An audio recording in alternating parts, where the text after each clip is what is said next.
creatures of flesh, now you shall hear the words of the emissary of the Maelstrom. Are you the one who has polluted this holy place with the machines and their wretched city? No, but I just came back from destroying a machine city, and I think we want the same thing. I also hate pollution. Give me a persuasion check, please. +5 respect 15. for Eco Warrior faction. I'm Green Party, man. I'm Green Party. Jeez. Save the turtles, bro. Save the turtle. Okay. Roll an Arcana check for me, please.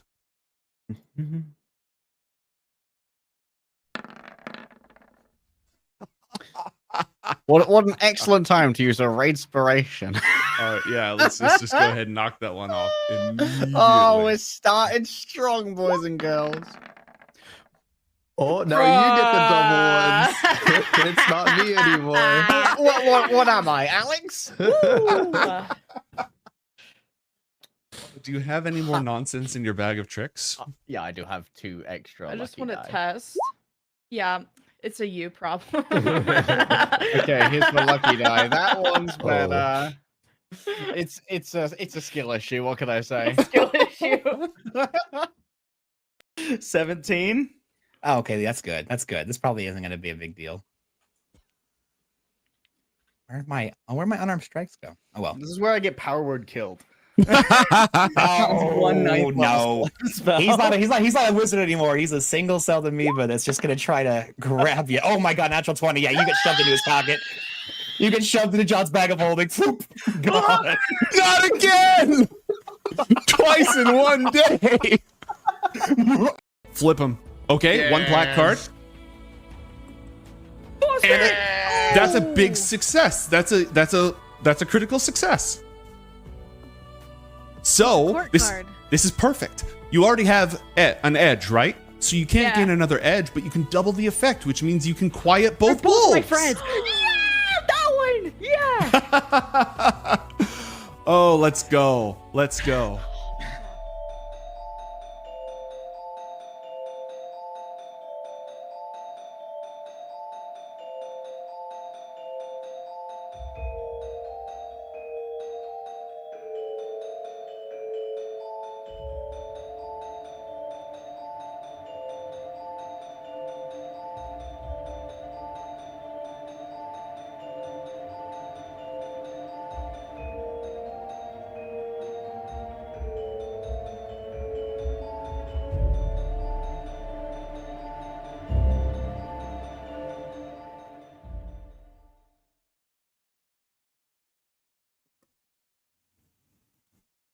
You know, I'm not positive because when I was younger and running campaigns and I didn't have, you know, a job and responsibilities and shit, I have no idea how long I played. Like one of the campaigns I ran with my brother might have been played more. But this may be the campaign, outside of that and a couple other possible exceptions, this may be the campaign that I've spent the most hours running. Just like in terms of like hours played, you log into the Steam library, it's, you know, Quest for the Book of Dawn here, Coriander Society here, Ioth Academy here, you know. God, you have so many hours DMing in total as well. Yeah. Well, I One of those level 5 million Steam accounts. Welcome everybody to Book of Dawn Ioth Academy, episode 183. I'm your dungeon master, tormented by gnomes. And I'm joined by Leg Day and Lemon Kiwi. Crowan is off making money so he can eat food, so he doesn't die from not eating food like we all have to do. But Legs, how you doing? Looking spiffy, looking good.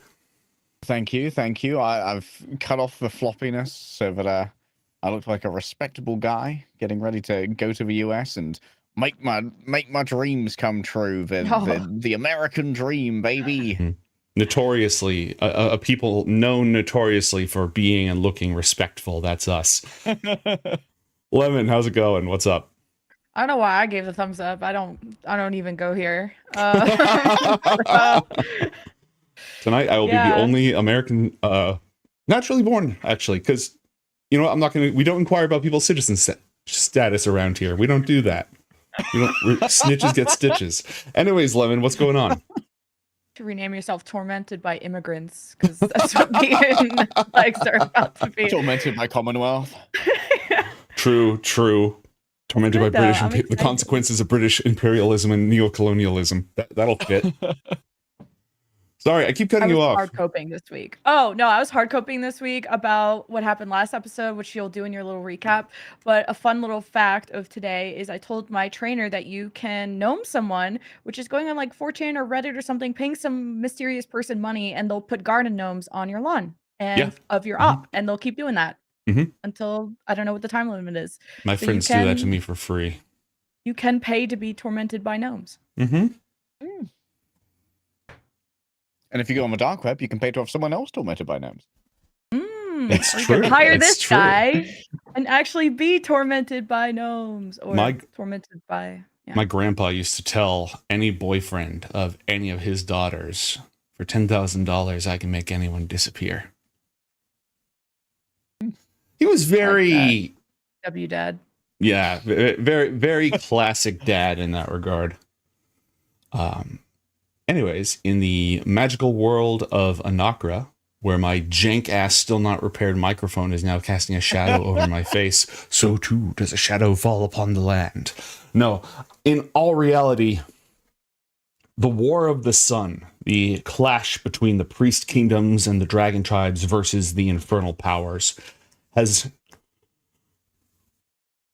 not come to an end, but it has reached a quiet point.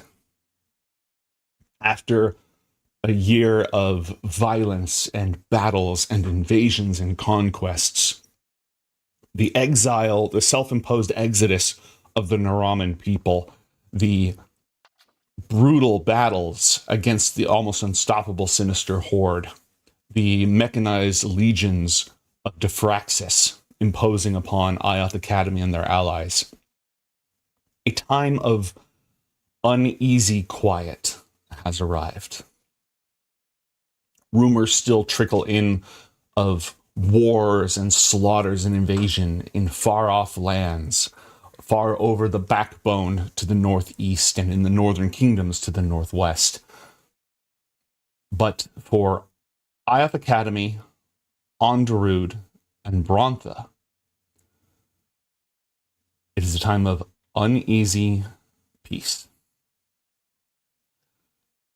But there is still a terrible threat at your very threshold, for the weeping plague, a mysterious ailment, as well as unexplained violence and riots, have broken out amongst the Dune Riders.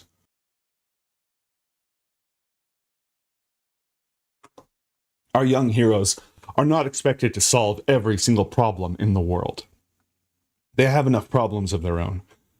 But recently, Cyrus Amaka, Garnet's boyfriend, asked for help researching the Weeping Plague. He is an apothecary alchemist invested in the science of healing. And the Weeping Plague was resisting all normal forms of amelioration. Using the significant resources of the Academy, our young heroes researched and found that the Weeping Plague is spread only to those who one knows, because it's only spread when someone who is sick dreams about somebody else. This magical, supernatural means of transmission immediately roused their suspicions, and they have confirmed that one of their old enemies, the Infernal called Despair's Herald, is behind this. A master of nightmares and psychological warfare, this is exactly the sort of thing that he would do. Furthermore, Athalor suspects the hand of Tillabek, the ruin that walks, in the spat of violence that has broken out between the Naramans and the Dune Riders, who, as a people, they are practically the same people, and the Dune Riders welcomed the Naramans when they went into exile, and then all of a sudden, tempers flare, swords clash, and violence erupts across the Dune Riders' lands. Having come to this conclusion, Garnet contacted Pevom, once her betrothed, a Phoenix Knight of Brontha, who was in the front lines. He was half Bronthan, half Dune Rider. Both people are very important to him, but he has gone to his mother with the Dune Riders as a paladin in order to fight these two blights that are afflicting his people. Garnet sent him a sending spell, warning him of their discovery, but he did not respond. And that is where we left off. The only other thing that I'll say is, after significant deliberation and meeting 3 elvish princesses, Athalor has decided which of the 3 gifts he will give to each of them. It still remains to be given and to see what their reactions are and what the Queen of Tomblair thinks of his choices. But also, he has confided in one of the princesses that he has no specific intention of growing up to rule over his homeland of Onderud. And so it comes into question of whether a diplomatic marriage between Athalor and a princess of Tomblair would actually hold any weight if he does not choose to rule. And that's where we actually left off. Any questions, points of clarification, trivia, insults? Did the sage leave for the Dune Rider lands? Yes. And yours, then? Yeah. Do we know specifically if Pevom was dealing with the raids or the plague part, or are they Yes. somewhat They're all they happening close? to the Dune Riders. So he was trying to help navigate his people through both challenges, using both his own leadership skills and his divine magic as a paladin. Got it. Cool. Then I guess after a brief pause, 15 minutes, no response. Would you assume that me and Marathon also had a sending stone? I would call my mom. Yes. Or I'll just get a sending thing. But pre-written 25 words. I would call her up and say, "Are you with Pevom? Is he okay? Have you heard from him? He's not answering me. Please. Oh, please hang amethysts." I'm assuming that's the drum. "Please hang amethysts when you sleep and tell the others." All right. I am in the capital. Pevom is with his mother. I hear from him occasionally.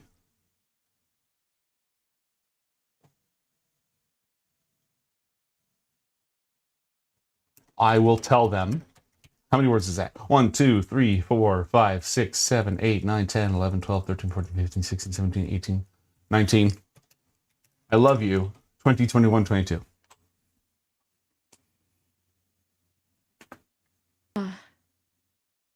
I'm guessing Athalor is with me. Yep. Yeah. We- Looking at Garnet doing her usual 1,000-yard stare of sending. Just me Like, picking up for speaking into stone. all the sending stones. You good? Operator, please hold. But what say you to a little trip to the Dune Riders? I The haven't place heard from where Pevom. that place where we just figured out what the deadly plague. I guess if we take amethyst, like the chance of a plague spreading to us is. Wait, did you say you haven't heard from Pevom? Isn't he No. like obsessed with you? Well, I don't know. Are you saying that I should think that he's not anymore, and that that's why he's not responding, or do you think he's dream poisoned? Well, like he's a paladin, right? Generally, they're pretty resilient against disease.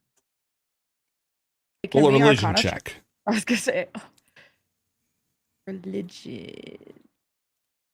Religion. Survey says 21. It's our boy Pevom should be.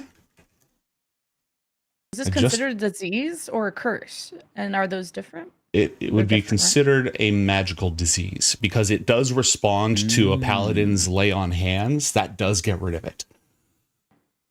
The thing Okay. is, they're only Brontha and Danox are two of the only nations that have large numbers of paladins. And even then, it's not like one paladin for every 10 civilians, you know what I mean? There's only so many paladins to go around. Priest Kingdoms, Bronthans, main characters, Pevom,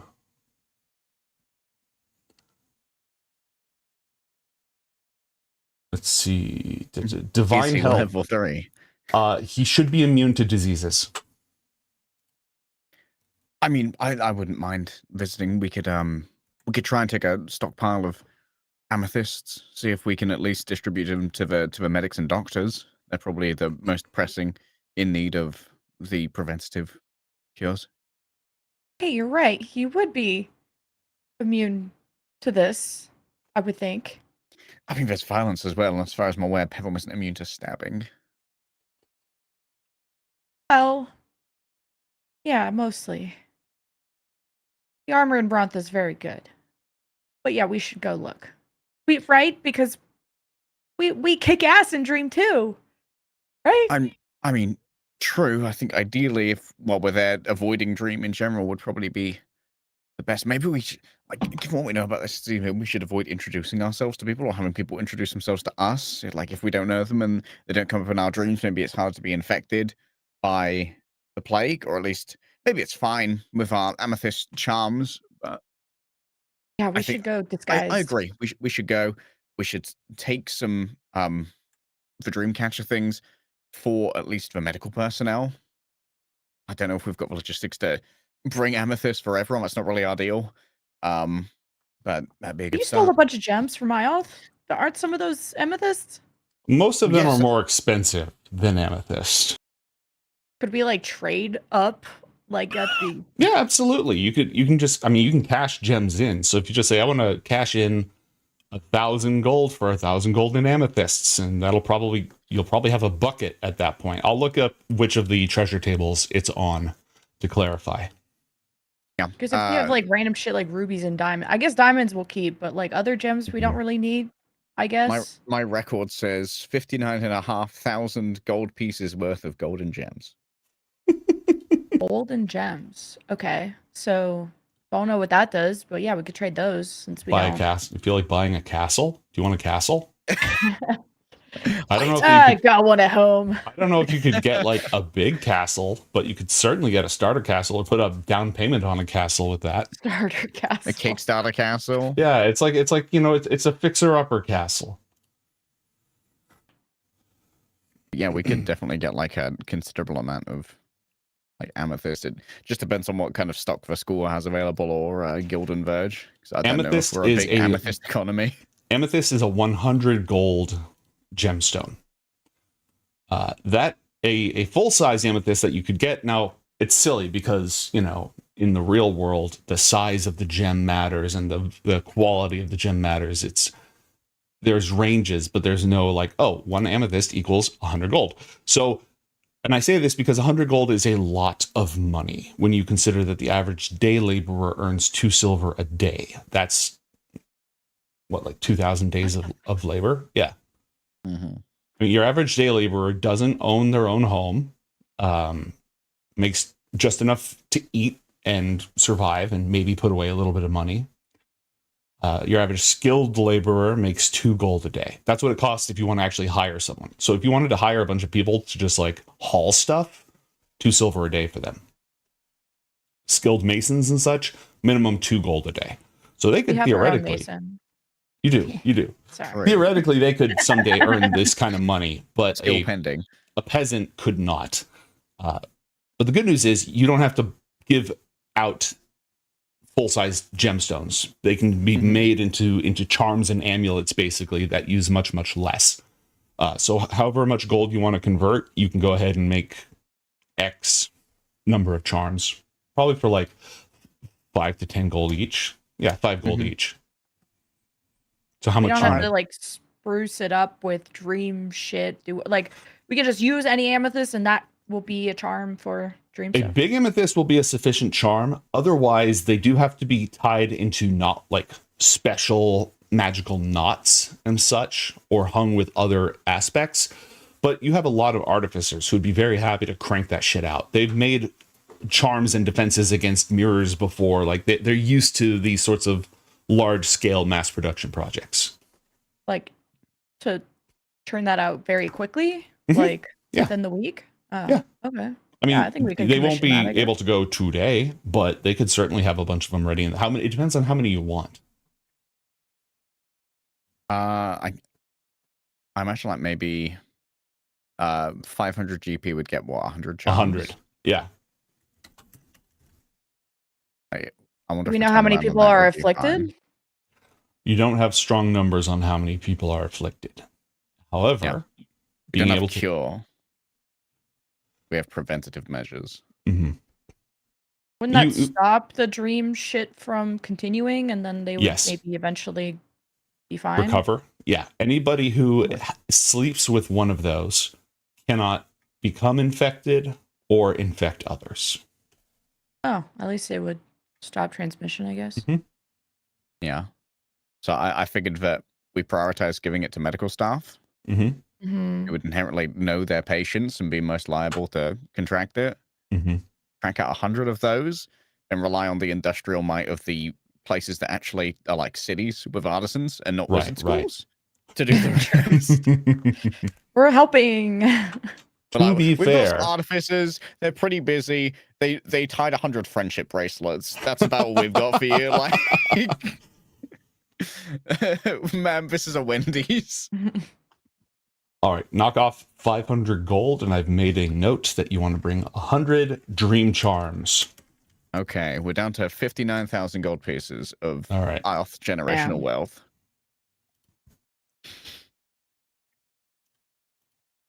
I want to start looking up what magic items you could buy or how much real estate you could buy with that, but I'm not going to. I know that's not on the menu right now. So I guess we'll just have somebody go commission that for us because we're Mhm. trying to leave now. Yeah, Mhm. absolutely. That'll be done in like a week. And you can go ahead and travel out there right now if you want. Now, the trick is, now he'd be in the yeah, he's in the capital. Pevon's in the capital. Well, I don't know that. But so here's the thing though. There are no teleportation circles that lead to the Dune Riders Oh. because the Dune Riders are nomadic. Their entire settlement will pick up and move somewhere else. And a teleportation circle has to be cast for a year straight in order to make it actually exist in a place. So other means of transportation are going to be required, including but not limited to the teleport spell. Oh, no, it's coming. You Yeah, have fuck it. you do have a variety of options. If you don't want it to be El now, there's a few other spellcasters who are talented enough to cast that spell for you. Can we hitch a ride with the sage? Yeah, that actually makes Given that this has happened in like the last 15 minutes in game. yes, that actually makes an outrageous amount of sense. Because like we just figured it out. So we're like, sage is the situation. Oh, wait a She's like, second. I foresaw this. I can see 5 minutes in the future. I already left. No, she's not that Is good. she like old and decrepit? Can she like still walk? That's not how elves Mobile? really work, and it's definitely not how children of Luminius work. They Oh, I always pictured her as like an old ass lady. Now no, she a she remains in her prime. I mean, have you seen this? Have you seen some of this art? No. Hold up. I assume Bring Sage up the equals baddie gal, guys. old and wrinkly, old, got a cane and everything. Nope. That Be like 30 seconds. elves are Oh. well, children of Luminius are effectively immortal, and they remain in their prime, basically, unless they're killed or something bad happens to them. Oh, okay. So she's mobile. Let's go then. Mhm. Pog. Yeah, I think this is a Mama Shimada piece. Oh, sweet. Yeah. Yeah, if she's down to go. Mm-hmm. She's plenty spry. Does Elle now want to come, or is she busy doing shit? I mean, the sage would be the ideal person for this. Elle now would go if you needed her to make a formal appearance as the Archmage of the Academy in a diplomatic faction, or if you needed something obliterated. Oh, okay, fair enough. Or if you asked her to. But, like, she's very much this is sage business. She's better her than... You will do better with her than you would with me. I wasn't sure the threat level of if we were going to encounter the Herald at all, or He's bodiless right now. okay. And that means he can't cast spells. Oh, okay. So That it doesn't mean he's not a threat. Like in Dream, he's still a full-fledged menace. but he can't show up and use his stat block to kill you to death until you die. That makes sense? Yeah. All right. Do the two of you have anything that you wish to do before teleporting? Also, chat has bequeathed upon you via a Streamloots card a potion of healing. Ooh. I will run. Athalor's feeling a little bit apprehensive. Athalor's gonna run again. The three of them some coffee. Like something caffeinated. Okay. So Advantage against sleep effects. Just stimulants. If anyone casts sleep on you, you count as having 10% more hit points. Yes. 20%. 20%. Yeah. You got yourself a deal. All right. Garnet, are you hyped up on coffee? On Sure, caffeine? hell yeah. All right, cool. Just chugging some energy drinks, some gamer powder, whatever Some it red takes. owlbears. that's pretty good. Red owlbears. I like that. All right. I'm going to mark off the spell slot to cast teleportation, unless her staff can do it. I don't remember if her staff can do it. And because she has an object from there, there is no chance of a mishap. I would like to remind you that Elnau is not bad at teleportation. She's just unlucky. She's never going to beat the allegations. Cope. She's never going to beat the allegations. If it's a trend, it's the truth. I don't know. You arrive in a canyon. The Dune Riders are camped out in a section of Badlands. Lots of little camps in different little nooks and crannies and canyons. The hot, dry air on your faces is an immediate shift from the climate-controlled comfort of the golden sphere of the Academy. That sense of magical potency and potential floating all around you is also gone as you stand within the unmodified mortal realm.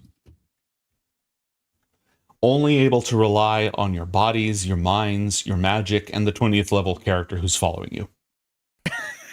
Thanks, Gil, guys. Who's not a combat monster. So, you know. Oh, that's okay.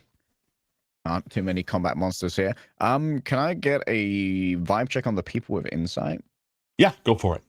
And how they react to our... I don't know how loud a teleported arrival is. It's not very loud. Teleportation, it's not like the Star Trek where it's like... It's sort of like... I'm gonna roll perception while he does that to spot Pepon. Okay. You get a pretty good view of the camp. There's a variety of different Dune Riders. A few centaurs, some tabaxi, mostly humans, good number of dwarves mixed in there. Athalor, the situation is definitely tense. There's a sense of mistrust and wariness, not fear, but wariness that you're not used to in what time you've spent among these people. They are fierce fighters, but they are also very hospitable. And now upon your arrival, they sort of like track you with their bows for a moment, but they seem to recognize the robes of Ioth Academy. And the ramen's identifiable amongst them? Or are they kind of a homogenous culture at the moment? To a certain degree. Naraman fashion tends to be less practical because the Dune Riders are nomadic people who move through the desert all the time. It's a Naraman who like lived in a city or something like that, if they haven't switched out their clothes for something more wandering friendly, you'd be able to call them out. But ethnically, they're like that. Culturally, they're from the same root. You do get the vibe that they are sort of pocketed into little camps. It's not just Naramans versus Dune Riders. It's also like me and my family and my extended family, I don't know what's going on. We're going to be in this canyon over here taking care of ourselves. You can come talk to us if you want to, but we're going to huddle up. They got their kicks. As for Garnet, down the slopes of this rocky canyon, there's a number of wagons and camels, and there's a forge that's been set up, and there, you can hear the clang and see the smoke rising from the billows. You can smell something delicious cooking on the fire. There's people talking. And actually, speaking of the fire, you look over there, and Pevom is standing there, not arguing with, more like being argued with by a very strong-looking centaur. Does he look fine, healthy? His back is turned to you because the centaur is facing the other direction. He's wearing his armor, and his head is still attached to his neck. And his hair looks like he's been on the road, but still has time for some magical hair care products. She'll give like a quick head bow to the sage before kind of like rushing off, excusing herself, and trying to look for him. All right. And Athlor, similar or what? Athlor's going to stop by the forge. All right. That's over here. Okie dokie. Garnet's probably got a little bit more of a pace on. Athlor's going a little bit more methodically. I'll stop here pretty much as soon as I see him. Okay. Roll another perception check for me, please, Garnet. 10. It's a little dusty. Yeah. Dusty. A dust in my eye. You can't really make out what it is that they're arguing about. You know that the centaur is doing almost all the talking, and Pevom's basically just standing there. His head is held high. He's looking the other guy straight in the eye. He's not like being scolded or anything like that. He's more just sort of not yielding. Quietly not yielding. Is this the guy right here? Yeah. No. It's the centaur, the one with the horse. Oh, the horse. Yeah, the horse person. I guess we'll walk up, stand next to Pevom, I cast and life drain.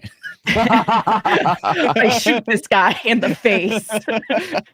She puts her hood down and crosses her arms, looks up at him, and we got a problem here? Roll an intimidation check, please.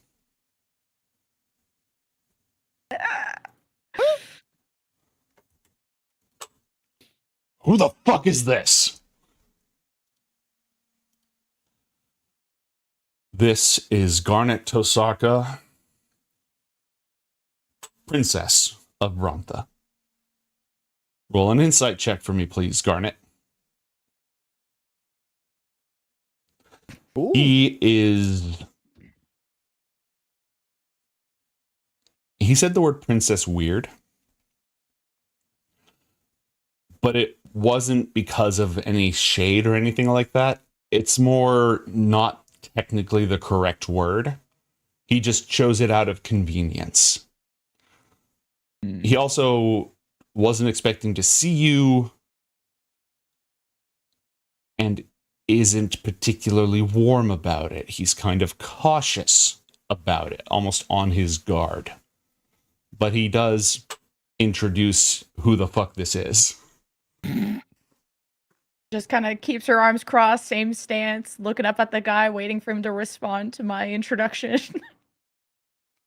This is the part where you bow. And who invited you here? Well, I'm here to resolve your little problem. You could be a little bit more thankful. Do persuasion now.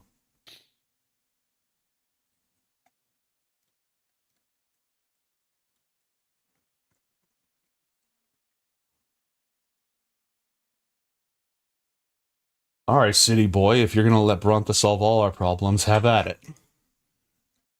He says that to Pevom, and then he will He doesn't shoulder check you because he's half horse, and that would probably be, violent. Be hip checked. But he doesn't super respect your space as he sort of just huffs off. Well, before he like goes Huffs too off. far, like he can walk past a little bit. Yeah. She'll just like try to hold back the snarkiest remark that she could think of, and we'll have a shipment of 100 amethysts here within the week. I'll get in contact with you hopefully then.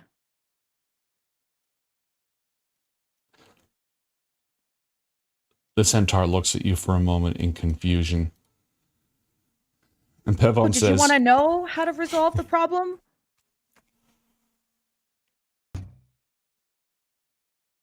Pevon says, that won't be necessary. It can go to someone higher than him. You're right. You're right. And turns her back towards the centaur. I don't deal with middle management. I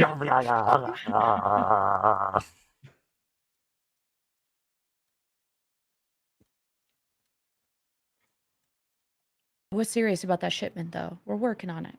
I don't doubt it. Is that why you're here? Well, you worried me when you didn't answer me. All right, Pevon, let's take a look at your traits, your ideal, your bond, your personality, Whoa! your psychological test. You're like, who are you again?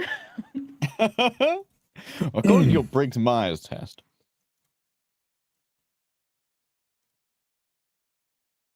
A 28 on his wisdom save. Ooh.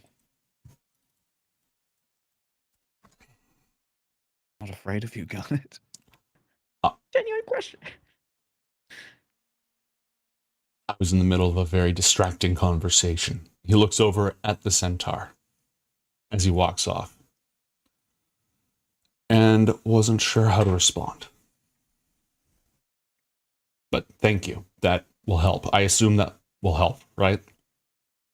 Yeah, we found out that we believe what's going on is, well, you don't care about who, but magical disease involving dreams. So these charms should help ward against that. Okay. Well, I'm not in any danger. I'm surrounded by my people. I've fought longer than most of them have, and nobody's turned a blade on me. But thank you for checking in. Who have you been dreaming about last?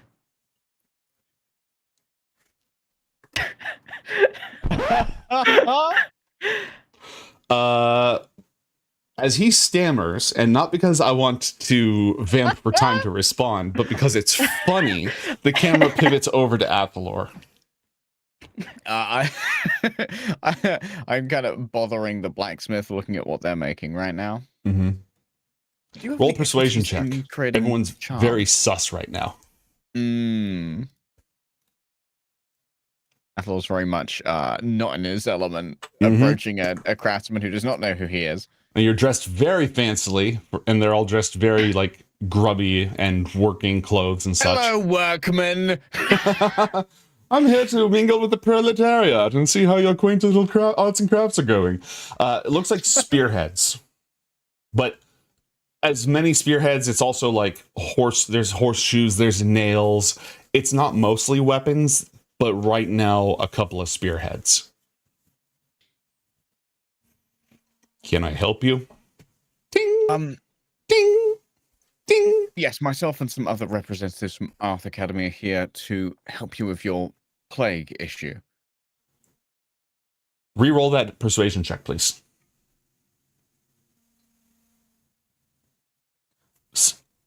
Oh, you're with the Academy. Oh. And the school thinks they know something about how to stop all this? Yes, we believe we know the transmission vector for the plague. How it spreads. How it spreads. Well, I should have figured that you smart folks would have figured something out. Do you know how to craft a gem socket? Something like a bangle, a bracelet, an ornament.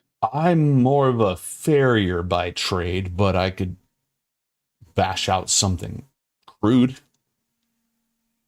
Is there a local gemstone salesman? Roll an insight check, please.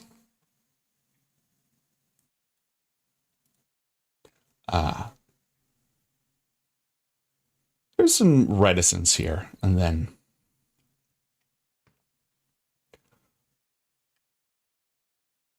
a couple of camps from here, just around that stone pillar. Those folks have a great jeweler. She does real good work. Need more of the gem from the jewelry. Are any of your family infected? Yeah. Well, they were. Pevom cleaned them up. How many members do your immediate family? My aunt just woke up earlier today, and her children were cured the days before. 2 of them, I assume, and yourself and your aunt? 4? No, I never got it. It was my aunt and 2 of her kids, my cousins. And then I heard that my aunt's aunt had someone in their camp, and they had it bad. A couple of people in their camp died before Pevom came around. How many of you share a bed? The children sleep together? Yes, yeah.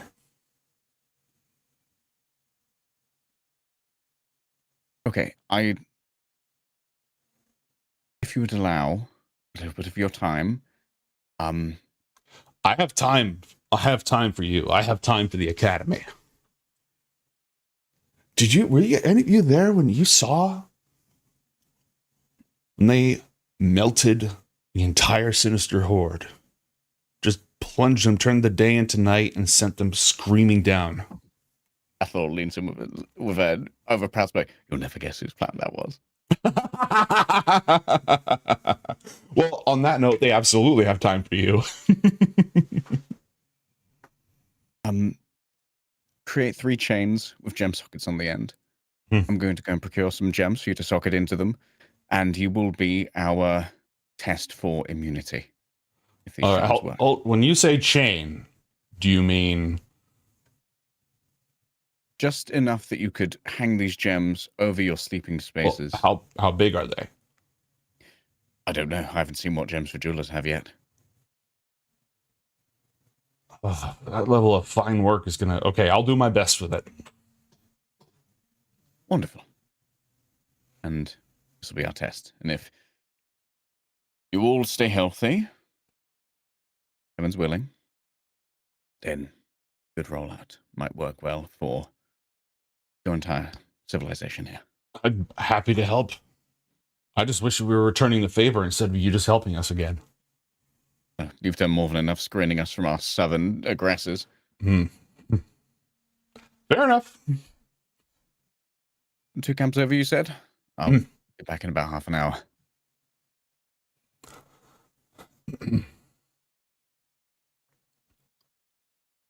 All right. Back to Garnet, who just asked who Pevom has been dreaming of. And like she's asking this in a innocent kind of actually curious way, and it's obviously relating to the conversation that was just had, but she doesn't really think about how it's coming off. Then I shall not allow you an insight check because you're not thinking about it. Okay. The dead. The many dead.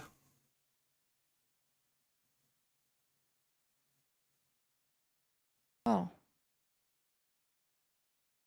Well, I hope you dream of something nicer, but this toxin, this dream disease does transmit based on if you dream about the person, they'll get it too. So, if it's just the dead, well, Are you they're dead. all right? Why? Yeah, the Academy has been just harassed by this Herald guy for a long time. We've had amethysts all over, so we didn't even know this was happening until we heard about it. He furrows his brow at the mention of the Herald. It's clear he knows that that is a bad person, a bad thing. But Is it common knowledge that the Herald is like diametrically opposed to Zalar? not throughout like the common folk, you know. For somebody who's religiously trained, yes. It's the official position of the Bronthan Rite of Zalarianism that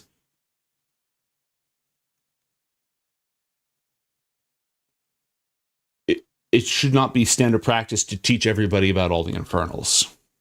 Not like keep them completely, oh, the infernals don't exist, but like don't talk about them too much. Don't gas them up too much. Know your foe, know your threats, but then focus on our side, not their side. Don't increase the fear of them and so on and so forth. Now, a paladin would have learned some about that. But his training was very unconventional. Since he pretty much just got pulled out of squiredom, like he was a page, he was just basic training, and then your mom, Marisol, picked him up and like, congratulations, you're coming with me to commit possible war crimes.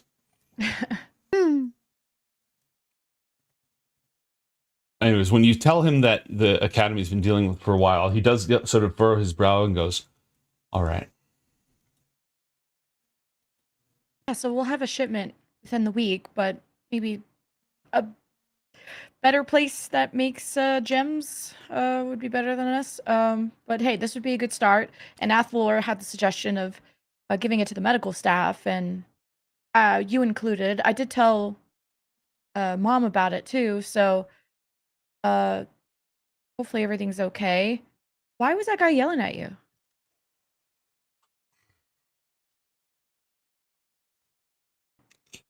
He's the head of this particular family, and he has very particular feelings about how things should be run. Roll an insight check, please. Oh boy. Oh boy. I will He's racist against centaurs. well, I'm not beating a 29, so I'm not even gonna bother. No, that was not a bluff. That was a wisdom save. That was not his bluff roll. Oh. This is Pevon Okay. we're talking about. He's not that smooth. Okay, I will upgrade that to a 7 with a lucky die. Yeah. He wants me to leave as quickly as I can. He doesn't Go like where? having me around to the next camp, and the next one after that, and the next one after that. Okay, if they're not grateful for you, then go help someone else. Where I can't just leave people who are sick or in danger behind.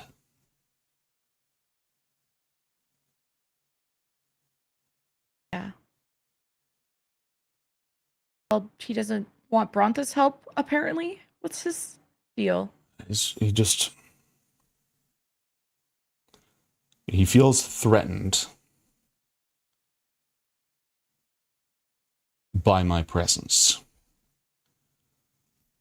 All right, this is not a wisdom check. This is going to be an intelligence check on our poor boy's part. All right. Read the social hierarchy, Pevon. Mhm.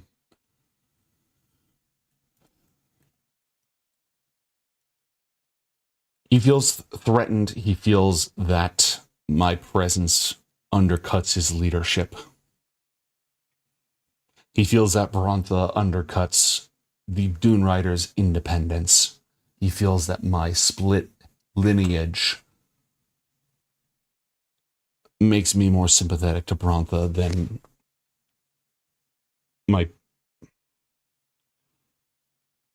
these people. You said there was someone higher than him? Like, are you meaning yourself or someone else in his family? My mother. My mother. This is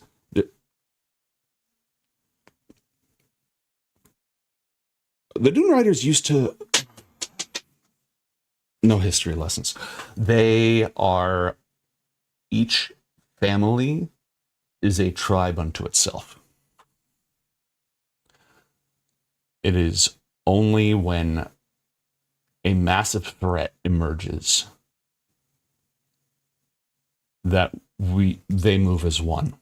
And when they do, it's my mother who can direct them.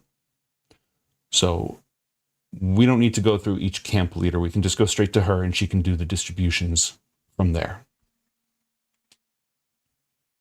Okay. Well, I was really worried, okay? I've been going through a lot, and you didn't answer me for, like, at least 30 minutes, and that's very unlike you. And if I don't get a response because someone, that horse thing is yelling at you, then I'm gonna lose it. Do you ever dream about them? The dead.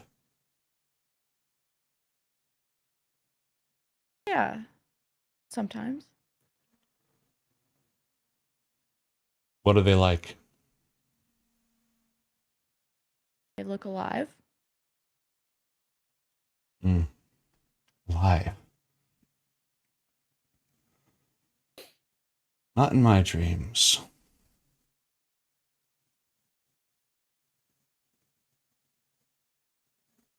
I see blood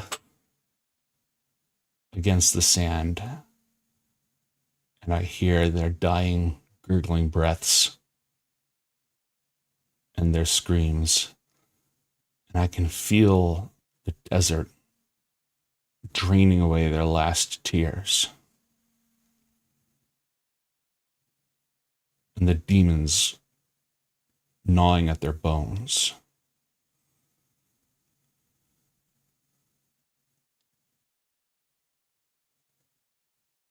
And none of it looks right, Garnet. It's all dull. Just grays and blacks and whites. And they cast such dark shadows.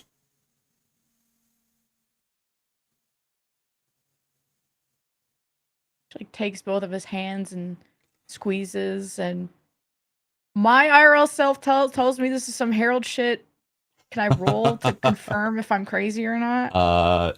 Let's do an insight check. Okay. Since this might be in Garnet but less Lemon's wheelhouse, my IRL self says this might be some void corruption from being around shenanigans. Oh, maybe. I definitely could be wrong, but that tends to like manifest in these depression-esque symptoms of detachment. Mm-hmm. Okay, I will now have you roll an intelligence check. No, an arcana check with advantage because you're very studied in these things. Hey, pow, pow, pow, pow.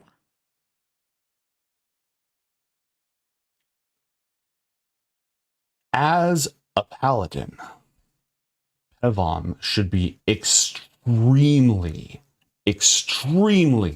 resilient to any kind of mental manipulation, corruption, or enchantment. I mean, he's got a +10 to his wisdom save, for fuck's sake. Damn.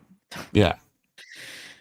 Like and his wisdom and charisma saves are both +10. He is a hard nut to crack. And nevertheless,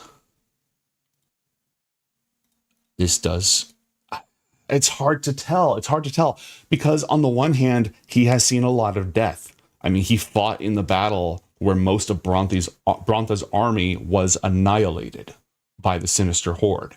That was not a pretty heroic scene. That was grotesque and horrible. So for him to see these things is something of a natural reaction for a young man who has been through a fuckload of trauma. On the other hand, there is something strange about it. There's you feel that inkling of being fucked with, of somebody being fucked with, but he's not charmed or anything. So you're not exactly sure with the 25. You suspect that if he is currently being affected by heraldic manipulation, which you think is likely, it is very subtle. It is small tweaks and touches. It is not the kill you in your nightmares Freddy Krueger shit that he does to people.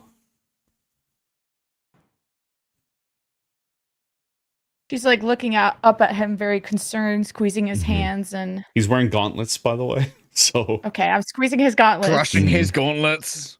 Or I'll just fuck it. I'll just rip them off and Give me squeeze that. his hands. 'Cause he needs that. pulls his hands away when you do that. When I try to take off his gloves, or when Yeah. I hold, Mhm.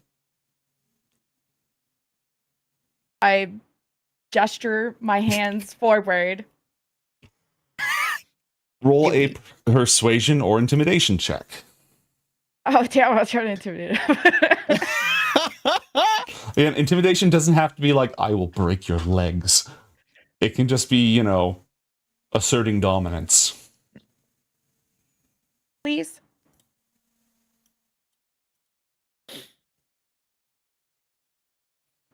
We can be professional. It's fine. As per my last email, Pepper.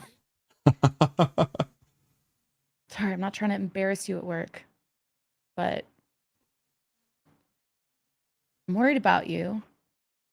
And you're right, this isn't right. You're tough, and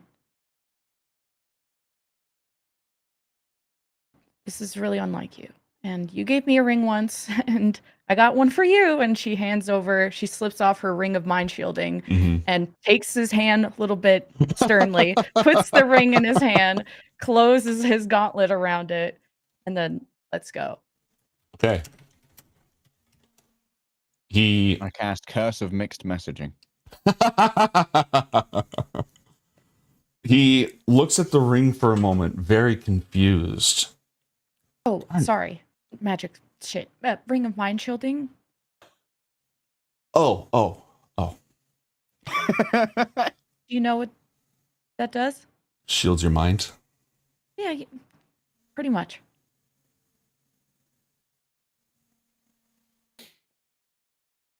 Thank you. You said you just slipped it on his hand, right?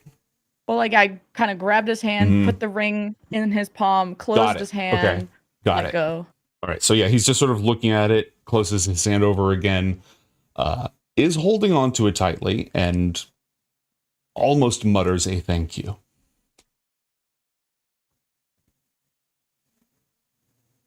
I mean, he does say thank you. It's just not quite a mutter. It's a little bit louder than a mutter, is what I mean.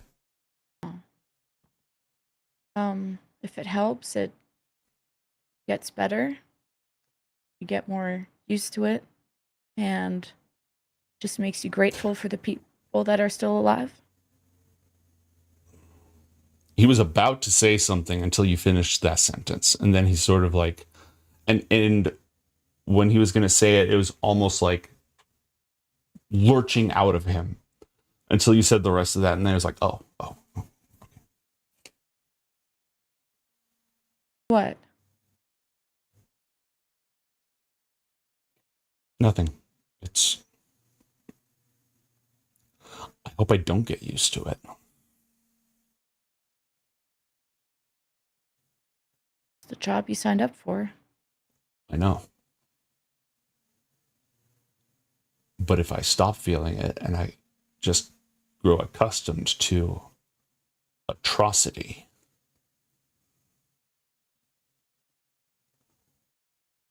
then I might grow lax in my duties.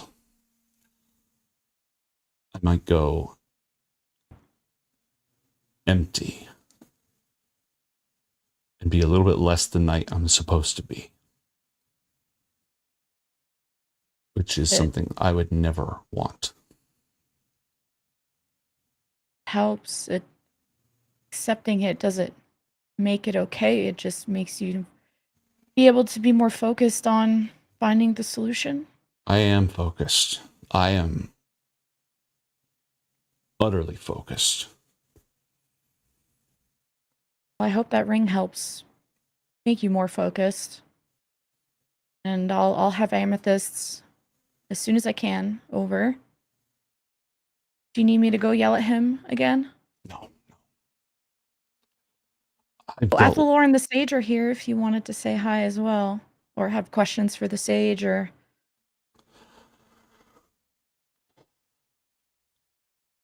All right. Thank you.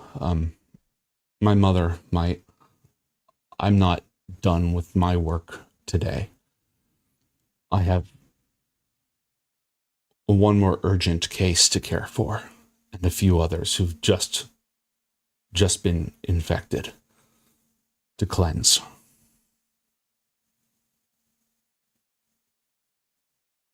Once I've driven out every bit of darkness in this camp, then I'll move on to the next.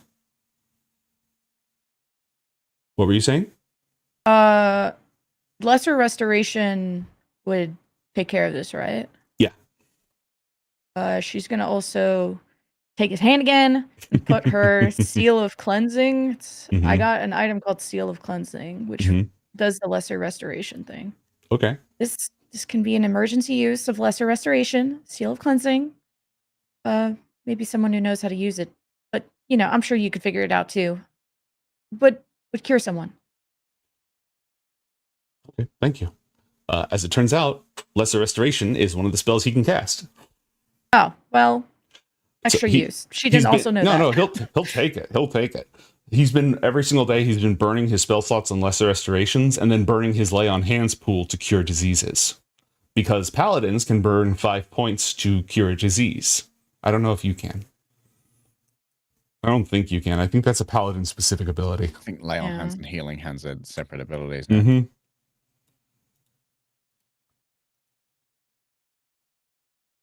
Okay, well, I'll let you get back to work.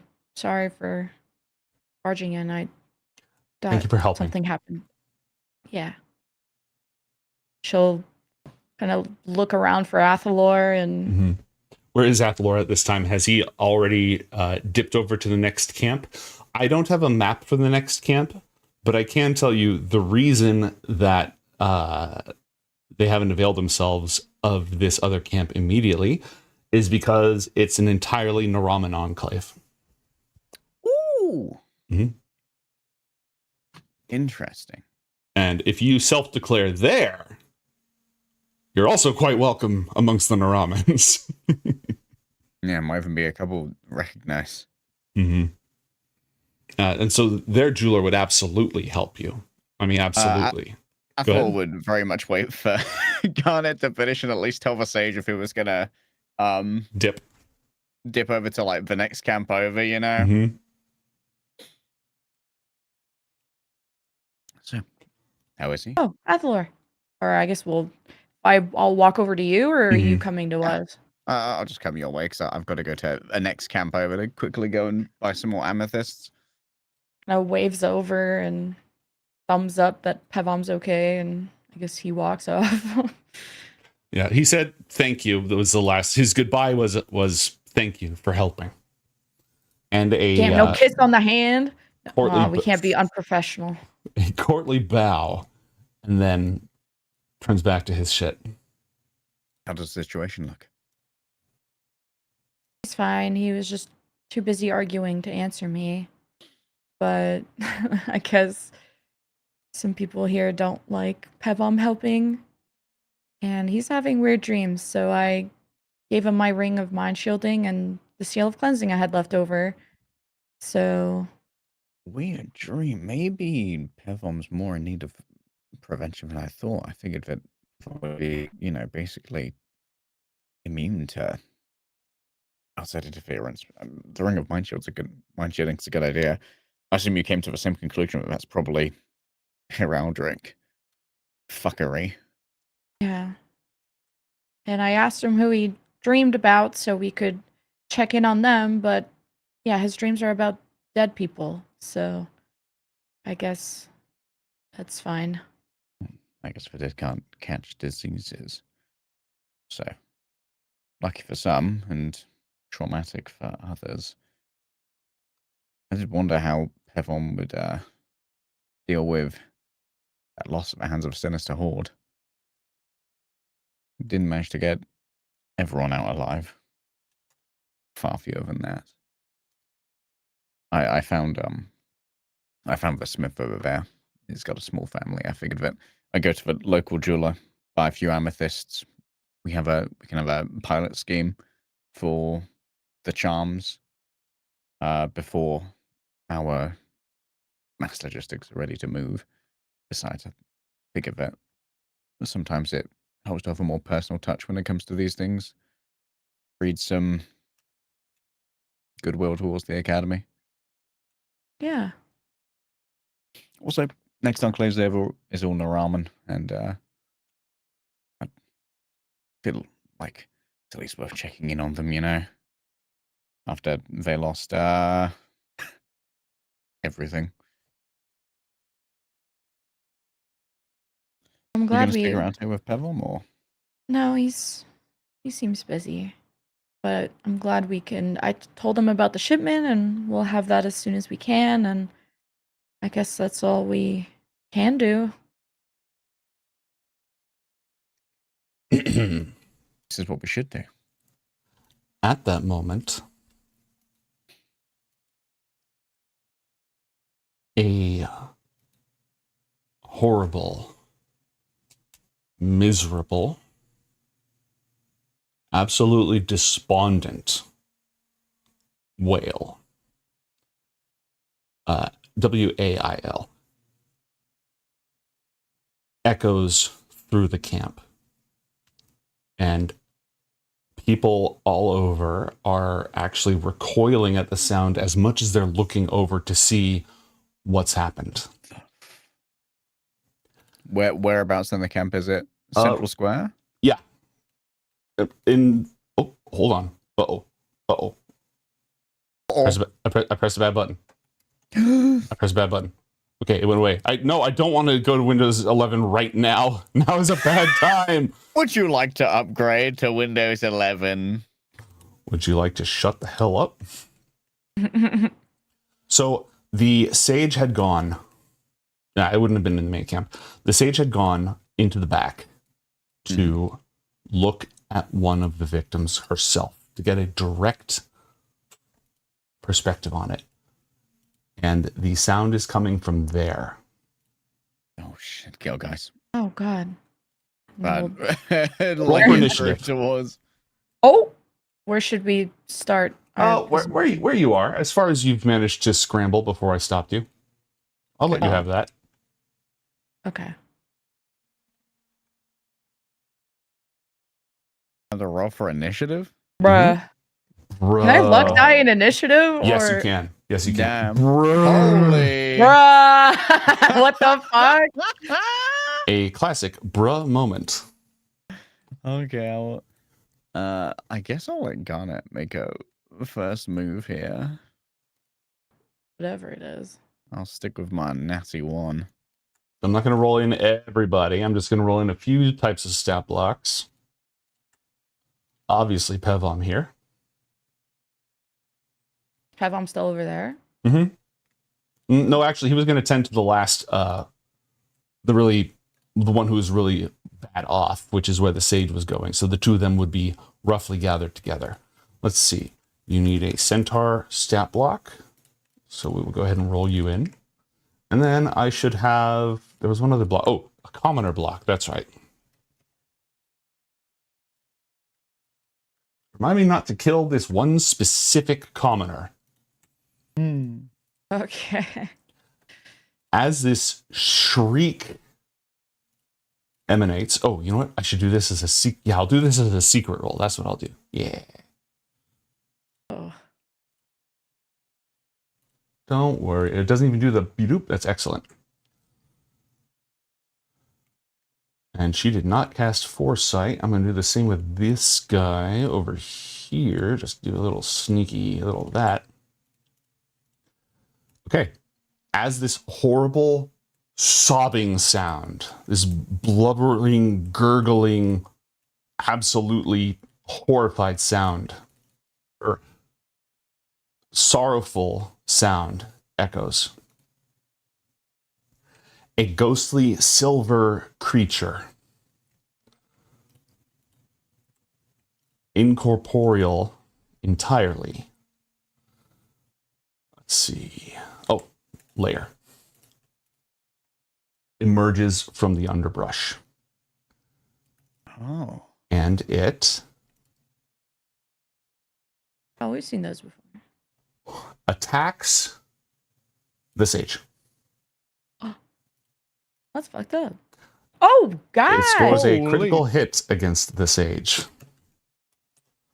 I will be rolling on the Wheel of Pain. Because she is important. What does a 55 do, Gnomes? Some weird shit. Oh, good. So the extra damage is on there, and she has to roll a wisdom saving throw. Charisma saving throw now? Or is the wisdom saving throw for a crit? This is a kicker effect for something else. Oh. More saving throws. Bruh. She's not knocked unconscious. She can't be knocked unconscious by this. And she absolutely resists the other effect. Oh, she's carrying the light of truth, so it would have disadvantage on the attack. Yeah. It still hit God. her for fucking more damage. Holy shit. Jeez. Much worse, actually. Yeah, much worse, actually. And then another one emerges. And I need to stop closing their stat blocks because Roll20 is being very slow to open stat blocks right now. And it rushes forward and also attacks the sage. A flat roll because she's taken by surprise, but she has the light of truth.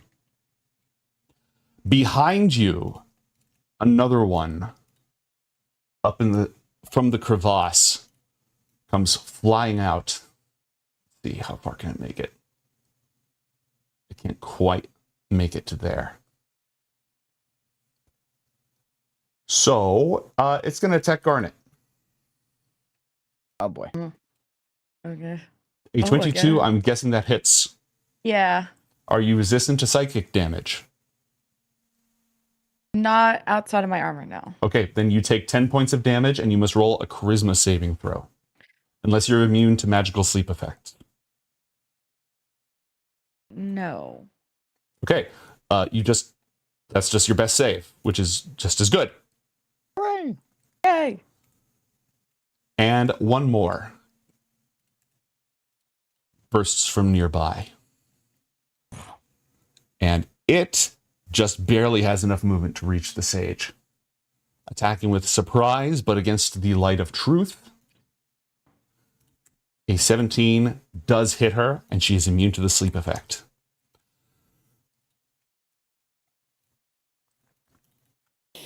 The centaur is surprised and does not get to act. The commoners are surprised and do not get to act. Garnet and Athalor are main characters and also knew something was up. You may act. Garnet, what do you do? Jeez. Let's see, is this... None of these are the thing making the sobbing sound, by the way. Oh, do we know what that is? Roll a perception check. Oh, good.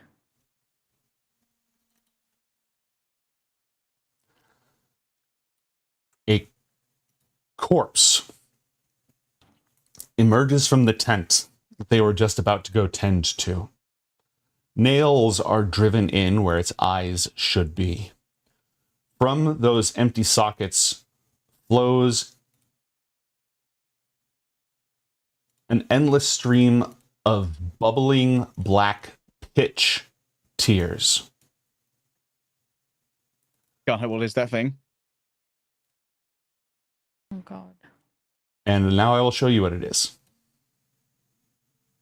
Ah! Yes, it does have mouths in its hands. Oh, it's got the hand mouths. Just like my character from my superpower one. That's what I thought of too. Hey, it's Marco Giovanni, but this time an old woman.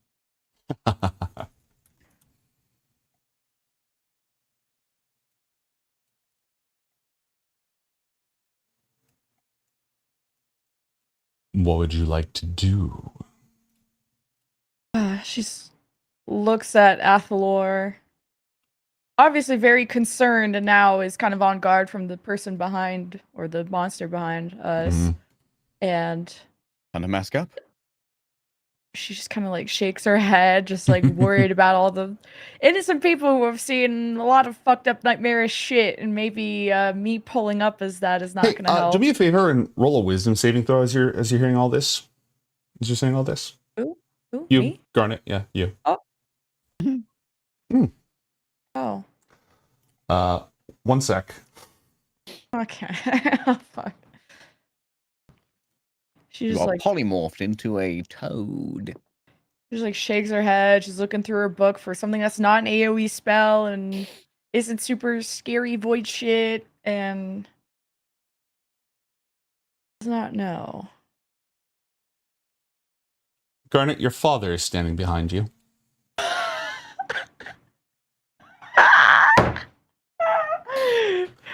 You are stunned. Yeah, that's fair. Yeah, I'll take that. All right.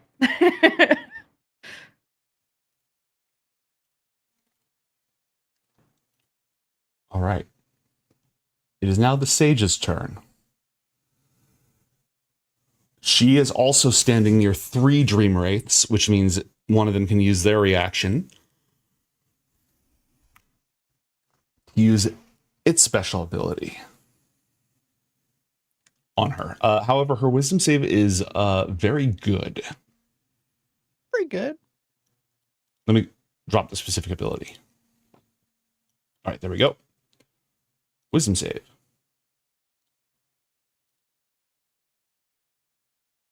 Damn. Oh, Uh, that's not great. Wait, she doesn't get like advantage on shit? oh yeah, she has the protection. She has the light of truth. Yeah, that would give her. Yeah. Okay. I was like, oh, okay, there we go. That would have been really funny. But no. How about no? Ioth appears. That's probably what I was going to do.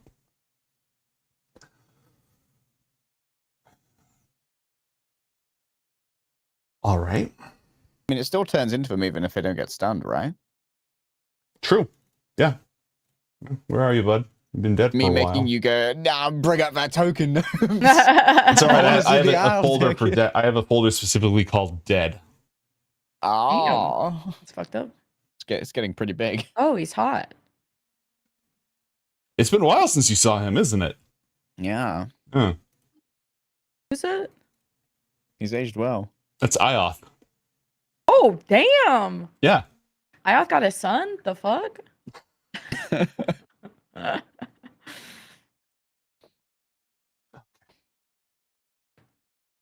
The light of Gelgeist, the light of truth. She uses her action to set her lantern down on the ground with the lids fully drawn up. That causes it to generate a 30-foot aura. Ooh, Inside this aura, I'll go ahead and give it an aura.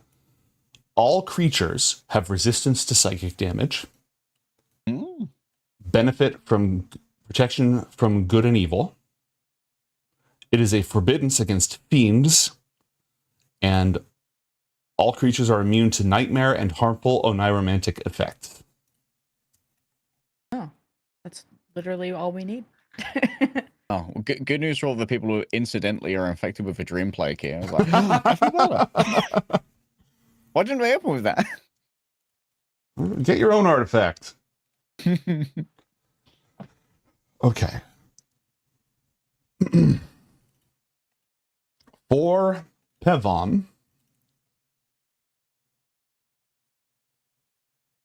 He's not immune to the freaky dream vision thing, but he does have advantage on the save. Damn, he just barely makes it. Damn. Oh. Oh, yeah, I'm gonna do this. Hold on. I'm gonna do this. Dee. One looks like Garnet. What? Am I dead? Bride Garnet. Oh god. Most recently lost loved one. It's diabolical. The death of my hopes and dreams. Oh my Oh, god. What the fuck? What the fuck? This is so sad. What does aura do? Oh, it boosts saving throws by his charisma modifier. Everyone within 10 feet of him gets +3 on their saves. Yeah, this is gonna work. Oh. This is a great idea. Yay, paladins. Mm-hmm. In the name of Zalar, I abjure thee. Someone say abjure. Abjure, yeah. He holds up his holy symbol, and all of these creatures within 30 feet of him have to roll their own wisdom saves against his spell save DC. And I don't remember what it is, but it's higher than 7, but it's not higher than 20. 16, I have to actually check that. Let's see, the proficiency modifier is 17. It's 15. Okay, so one of them, the one that isn't mimicking anybody, is turned. And the one that is taking on your father's face, Garnet, is also turned. What does that do? While it is turned, it's basically frightened, except it's not frightened, so it works on things that can't be frightened. It has to just run away. It's just driven away by the light. And I'm going to roll that because he's using a symbol of Zalar. The Dream Wraith cannot maintain that form when turned like this. And the Weep also has to roll a wisdom saving throw.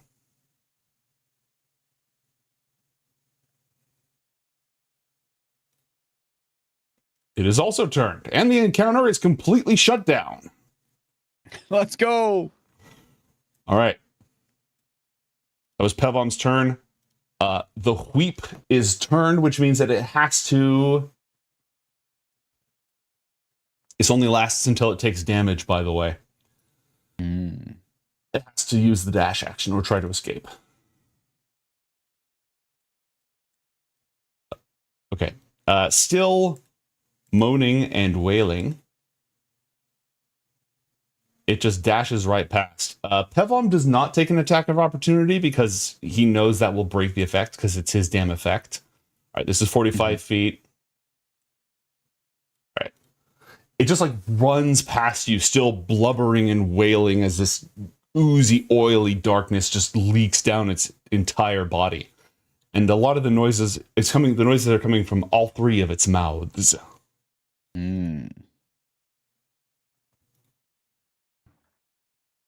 It can't take reactions either. Damn. Ooh. Athalor, it's your turn. Okay. Garnet's stunned, right? Correct. Okay. This one does turned, but still might be able to take damage, especially with the centaur behind them. So I think we'll probably wake up before Garnet gets unstunned. I'm going to... She'll be unstunned Athalor. at the start of her turn, by the way. Oh, the start of her turn. Yeah. She lost her last turn. Okay. Actually, hold on. Oh, the end of its turn. She's not stunned anymore. She's no longer stunned. She stopped being stunned when her turn ended. So she lost her turn, but you can now take reactions and stuff again, Garnet. You can talk, you can do things. Okay. Cool. Then I guess with Garnet and the centaur surrounding that turned one, Athelor's going to tap into the meta magic for twin spell Mhm. and attempt to use banishment on both the weep and the non-turned guy over Okay. here. And is that a charisma save? That is a charisma save. Okay. Should be DC 19 now that we've got +1 proficiency. Ooh. Ooh. 20. How about a silvery barbs though? Oh. What'd you say fuck me for? How about I can take reactions? 12.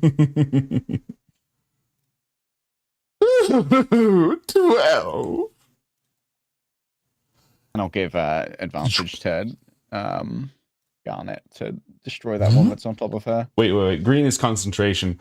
Whoop, there you go.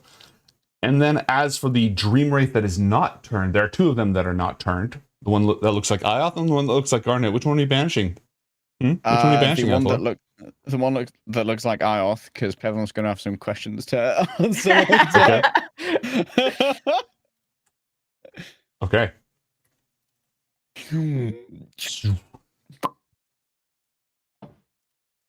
All right. Any movement? Are you good? Athelor's like holding onto his like silver circles of banishment.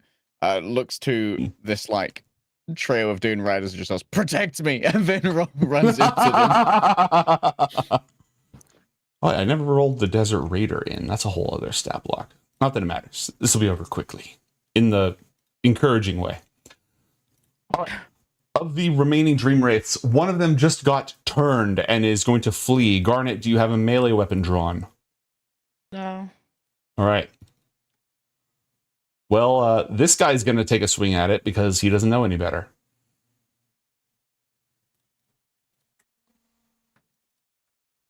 Is it immune or resistant? It is resistant, meaning that it immediately takes 11 damage. No, it takes 5 damage, finishes, and is no longer turned. Oh, and it would have been before it used its dash action as well, because it's so close. Correct, so it can still act. I was going through the exact same math. Oh, you know what? Let me turn on. I guess this aura isn't. I forgot to make this aura visible to everybody. Let me just make the battlefield completely illegible here. Ding. Pog? That is the aura of the light of truth. Okay. Okay, great. Seeing you bathed in its light, Garnet, it stares at you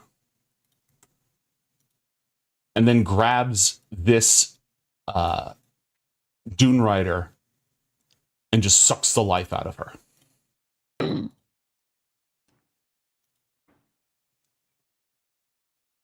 And she's immediately dead. That is overkill. So it just immediately kills her with its sleep touch. She collapses, falls asleep, and will not wake up.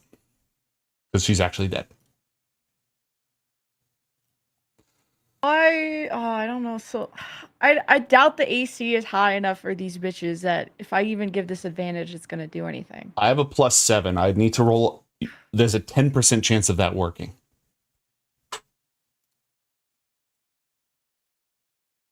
I don't have fucking shit. Is my only reaction gonna be counterspell or the other silvery barbs? Yeah, And this is not a spell, right? Correct. Oh fuck. Yeah, I can't do shit. I've already used my reaction as well. Okay. Okay, wait, fuck it. I'll just do the silvery barbs because I can. Okay. And I won't miss the reaction or the spell. So yeah, silvery barbs. Oh, sorry. That's fine. She still dies. Who are you giving the advantage to?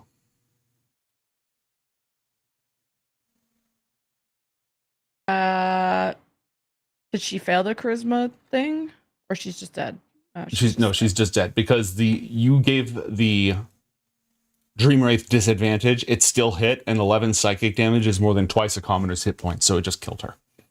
Okay, I'll give it to Athelor then. Okay. Tradesies. Another buff to the stack.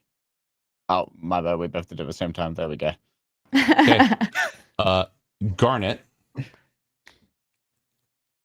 due to your inability to save her and the capricious nature of the laughing god, you take your proficiency bonus D8 psychic damage. Oh my god, that's like 5d8. 4d8. 4d8? Mhm. Oh shit.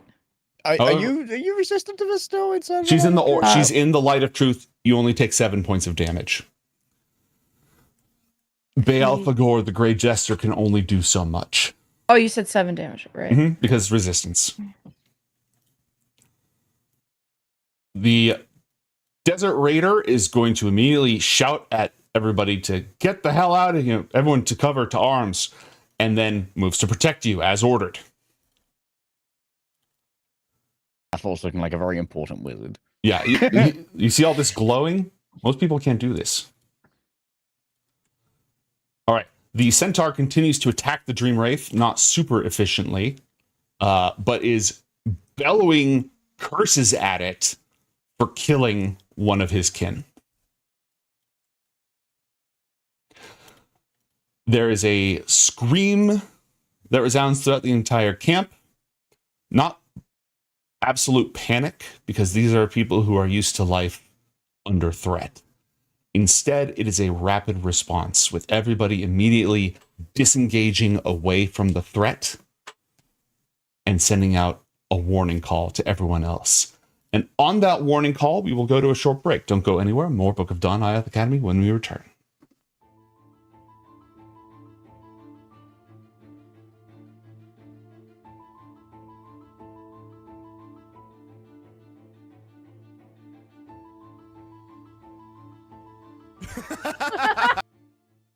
I've never died in a one shot. My heart hurts, This man. game, again, you start out from very humble origins. You're not mighty heroes. You're just townsfolk. It's I've been easy to humbled. die. We're coming from humble. stupid origins. Okay. Oh my god, he's like so smart.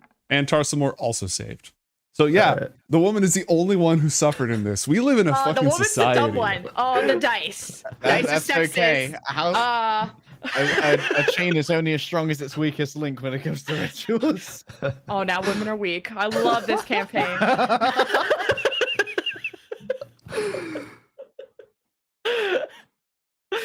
Wait, what are you? Okay, describe this devil's fate at the claws of slobber chops. He gets like whipped around, lands on his head, still like conscious and alive. Slobs just starts like going at his ass, just like and just disembowels him. Oh. Like I imagine the camera pans away and you hear a sound like a wood chipper, and you just gore spewing off to the side. It's like somewhat, And then- discretionary shot, but everybody His knows legs it's- are like, And then "Gah!" Slobberchops' face comes up into the screen, covered in gore, and it just does the one lick, the one like aggressive face lick. Yep. Perfect. I hate exactly what it is. I hate everything I stand for. Someone had picked him up and you were carrying him back, and you were going to figure out what to do with the pants, either try and break him out of the pants or turn them back to normal. There was a lot to the Relatively soft, so getting him out of the pants shouldn't be too hard. Getting him out unscathed might be hard, but it's doable. Well, is he wearing tight pants? Is he a tight pants kind of a guy, or is he like a loose? Search your heart. You know he's a target. I mean, you knew. Too bad We for all Jeremy. knew. There are only two types of guys. And we He would know be which using a type crowbar and trying to pry them off his body. There are two wolves inside you. One wolf wears tight pants. The other one does not. Because Really? okay, I mean this in the best way possible, Garnet, So he but you have does like me. very socially intimidating energy. What? Mm-hmm. What? It's a good thing. You get stuff done clearly. It just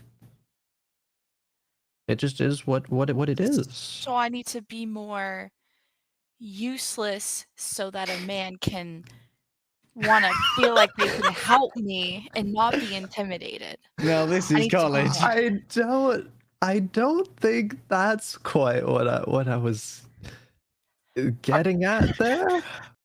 They were on their way to find Sig, Ariana's tutor, the head of magical botany, and someone who had already been a vector for the Infernals in a previous incident. And if Unter Meowlu, the library cat, would get off of my stream deck so I could run the show, that would be fantastic. Oh, is it Athalor time? Let me at him. Let me at that. Regards. Regards. I'll kill that little. All right. I had one thing left to do, and now she's getting frustrated because this motherfucker not listening. So, as like maybe blood is coming out of her nose or something from Only a little necrotic damage, we'll just kind of start laughing, and we'll place the open book on her face like a mask, and say, "You will be alone just like me," in the exact word that Seosh said in that one time. Leaving you with a nice little cliffhanger.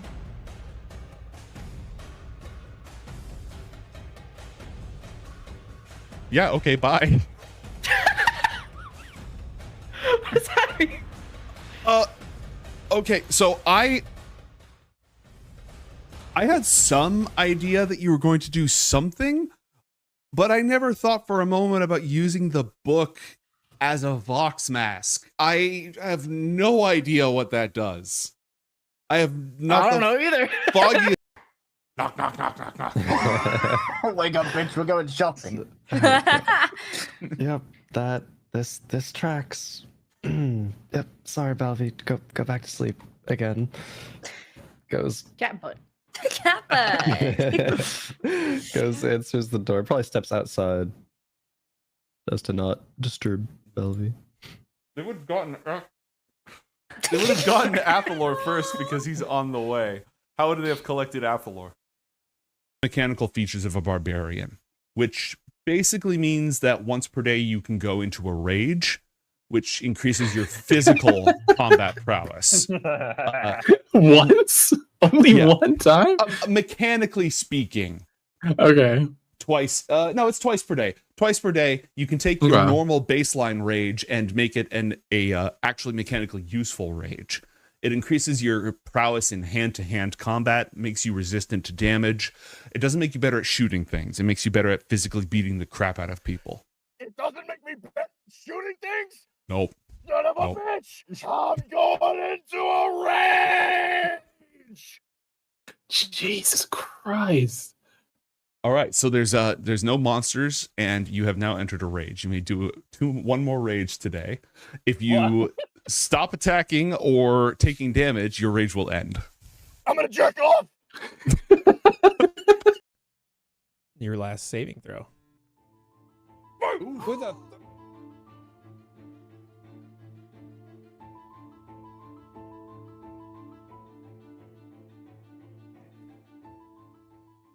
The Dune Riders scatter, defending themselves, ducking, covering, moving away from the danger while warning others of the danger.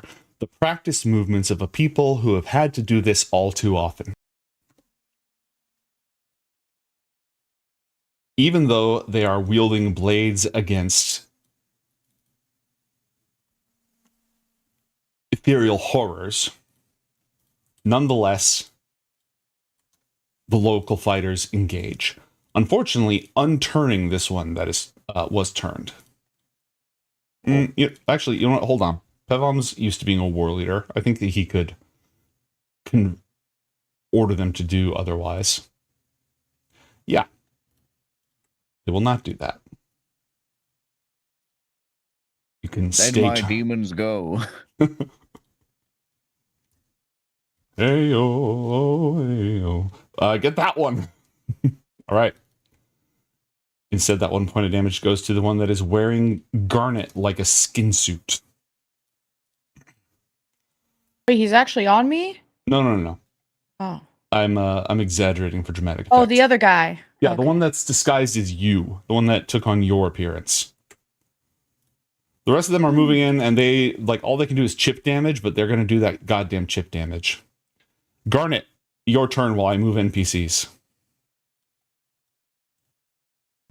So she goes from being stunned, shocked, in horror to this thing turning back. Mm-hmm. And now she's very, very angry. I'm And not gonna like you when you're angry.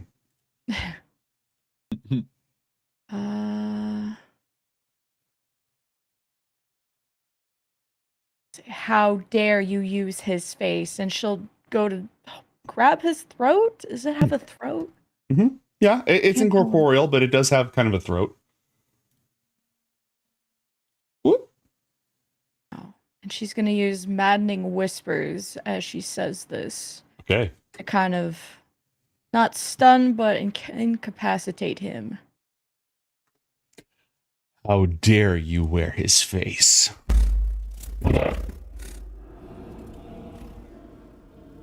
Okay, charisma saving throw. Now you're stuck in, Charisma save. you're stuck in voice mode. Unvoid me! Unvoid me! That is a success. You can barbs it again if you want. But Oh, otherwise, because it's a new round? yeah, because at the start of your turn, you get your reaction back. Okay, I'll barbs it. All right, burn those spell slots. Oh. Yay! Roll on the wheel, baby. It's not a damaging effect. Oh. Unfortunately, the wheel wouldn't really apply. All right, now he gets the bruh icon. Okay. Whispering, how dare you, how dare you, how dare you, how dare you. You use your action and your bonus and your reaction, and who's getting the barb bonus? Oh. Can I hit Pevom with it? Yes, Okay, yeah. if my computer will allow me to do that. He got the barb buff. And now, with said barb buff, he is, having been buffed by Garnet, he's going to wield his sword, named Garnet, to attack the Dream Wraith that is appearing as Garnet. Oh, I guess as I turn to... Do I have to, like... Yeah, I guess I turn and I'm perceiving me and Pevom for the first time, and I'm like, what the fuck? Pevom killed that thing. Okay, let's see. Buffed by Garnet using Garnet to attack her. John Parasocial has arrived. The game about Virgil, hiring Virgil to defeat Virgil, featuring Virgil. Tier 3 sub. Sorry, I was just trying to figure out like which attack he should use. Yeah, he's just gonna go ahead and stomp this guy's tent in order to. No, he has the barb buff. He's just gonna use the barb buff for now. All right. And does he have extra attack? I just redid his character sheet from NPC mode to PC mode because it was driving me insane. Yes, he does have extra attack. Advantage. Smite them, Pevom. That's a hit. It's magical damage. It is resistant to fire. Sorry, I have to move that real quick to get stat block. Magical damage. It is resistant to fire. -3. -4. Mm-hmm. And of course, smite! Woo, paladins! He will burn it. 3 spell slot to give it the big smite, which I believe will do 5d8 radiant damage. Actually, you know, it'd be better for him to do a bunch of small smites now that I think about it. Your voice supposed to be like that? No, it's not. It's sticky. My goddamn stream deck is sticky right now, and it keeps on doing weird shit. Oh, the seduction of smites. Seductive smite! Now I will use Divine Smite ASMR. Oh, God. All right. That'll be 3d8, because he's just going to do a bunch of, like, mini smites. Today we're going to be listening together to lo-fi beats to turn the undead to. And he attacks again. Because he's cool like that. Microdosing smites. There's no rule that says you can't smite twice in one round. It doesn't say you can't. Does it apply to the rule of like leveled spells per turn? It's not a level spell. You're burning a spell slot. Oh. As a resource. So for the time being, what's the armor class? It deleted the armor class. Hang on. My armor class. 14. That's a no-go. Unlucky. Sad. He was going to give it another smite. All right.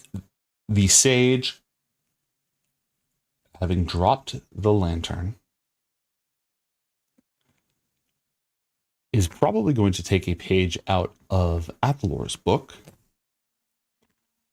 And the Ioth one is banished, right? Yes. Cool. And she's going to do a level 5, 60 feet.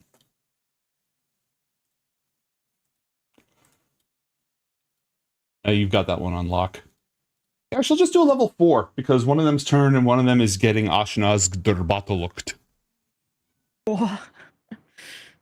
The power of Zayla. Oh, that's not what Garnet's invoking right now. She's invoking a very different power. I'd like to think that Garnet could turn an undead by bitch slapping it with her Zayla hand. That would be cool. Bitch slap of Christ. Power of Bird Christ compels you, bitch. Get banished, idiot. All right, Garnet, as you turn around and you give him a boost of power, and then you see him smiting you, and then the sage, a very similar ring to what you're using, appears around her hand. And as she concentrates on that, she turns to face the last remaining Dream Wraith. Which one? Well, the one that's turned, not the one that's incapacitated. All right. And the other ones, they have their orders, and they can't really get in. Actually, you know what? Action movie jump. Ah! This lady jumps down in her armor, crunches onto the cart, yelling, Sirocco! And attacks with advantage. Can I give her a death stare? Sirocco? Like before she goes to hit? Oh, do you want her to not hit it? Yeah, like she has this guy by the throat and she's very mad, and all right. I'll roll intimidation and you do what you want to do. Okay. She yells the battle cry, jumps out, lands down, pulls out her blade, sees you with it by the hand, kind of goes, oh, okay. She does not lower her blade. She sort of keeps it pointed at it like, threatened, You leave my lady alone. Okay. The weep is banished. Athalor, you are the one who banishes. Is there anything else you want to do? You can have your reaction back. Garnet, the weep, I need some information. Is it native to this plane? Did you roll an Arcana check about that, Garnet, earlier? I forget. I believe Garnet was stunned when I asked. She will. Okay. If banished, it is not native to the plane of shadow, but it will go to the plane of shadow because the undead do not belong here. They don't belong anywhere, really. Where else is the universe going to put them? Yo, guys. She turns. She's looking at you. Weep. Do we destroy it permanently, or is the banishment fine?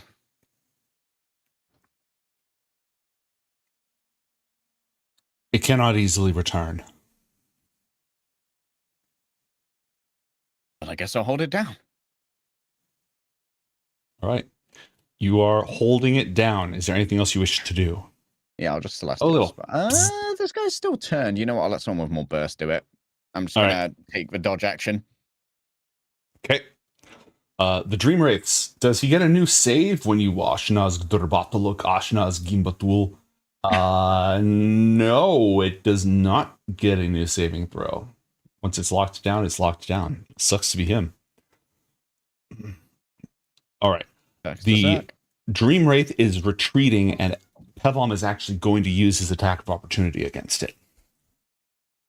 Now that the situation has changed. Slash him, Pevom.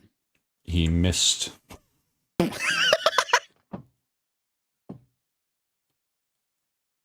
Sorry, by the way. Oh, I move at 60 feet. Yeah. So, into the darkness. Garnet, the centaur that was poking it from the other side, also stops as this teenager is grabbing the incorporeal shade by the throat. Oh. And saying some very, very bad words to it. It's like, look, Watch Mojo top 10 racial slurs. I have racial slurs for undead. I have no idea what that girl is saying, but none of those words are in the Bible. Garnet, what do? You have to use your action if you want to just keep on. They're with my 30. Do I know if they're immune to necrotic and psychic, right? They are vulnerable to psychic damage. Oh, perfect. They are not, and they are immune to necrotic. Yeah, well, or pop in a destructive resonance as she casts undead slurs in his ear. I'm gonna make you wish you were born alive. Fucking boner.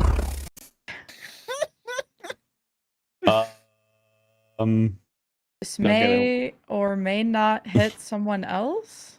This absolutely will hit someone else. The 15-foot cone into a grounded mug in unless square. you like circle around. No, yeah, there's no way this doesn't hit other people. It's not really hitting her. Well, to be It's fair, a you cone. you could get this guy to move and maybe do it this way. Like the person here is already dead. Yeah, if you want to get that guy to move, they didn't really do anything on his turn. So yeah, we can do that. Okay. Yep. Yeah. I'll just mean mug him and he moves to the side. You're like pushing the undead guy against it as you hold it up with your hand. You just like don't even make eye contact with the other guy. You just pick this guy up and then point at him and just move your finger. That will be a wisdom saving throw. I have to. Oh. Wait, that's not what I casted. I casted the other one. Yep, destructive resonance. I got a 13. I'm pretty confident that does not save against Garnet. No. So then it's how many? 4d6. But I'm casting at level 4, so. Oh, it's a level. Oh, then 566. 6. Wait, no, when you cast it, yeah, level 4 spell slot. Level 60. 2. Wait, yes. Do you have level 5 spell slots? I have level 4. Wait. Oh yeah, we do have level 5. Yeah, I'll do that. So 7d6 and 52 points of damage because it's vulnerable to this. And as you unleash a scathing string of void speech into its mind, and it is nothing but mind, it screams in terror, flickers madly, and it's as if you have unraveled it and spread the threads of its wispy nature across the area that you just blasted it through. It is very dead. Oh, and this isn't the important one, so I can delete it. That was your action. Is there anything else you'd like to do? No, I'm just gonna post up on top of its body. Okay. Oh, it doesn't have a body. It's incorporeal. It no longer exists. Yeah. I pissed where it was. And we still have. It's like you blew it away on the wind. Dust in the wind. Where's the last guy? Banished. Ioth guy? Oh. Everything else is banished. Yeah, you're done. It takes like 1 minute. Athalor and the Sage just stand there for a moment. Namu Ame Tu Fushindi, like reciting the words of this spell until they stop. The Sage quietly picks up her lantern and lowers the shutters on it. So it's full light. It still is radiant, but it's full. What you now know to be moonlight is no longer burning all over the place. What in Rialto's light was that thing? It wasn't. She looks up at the centaur and she's still very pissed off and is almost like starting to redirect some energy and still don't want Bronth's help.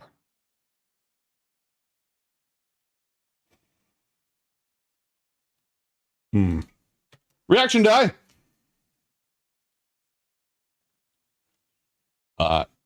He's looking submissive and breedable. he like looks at you in a holy shit and like turns around. Like I said, he does not know what any of the words you just said were. He does not want to be near you. That felt bad being that close to those words. It felt not good. It felt bad. It felt real bad. Yeah, just because they didn't get hit by it doesn't mean that they can't hear it, and it sounds real bad. Did she just call that ghost a bitch lasagna?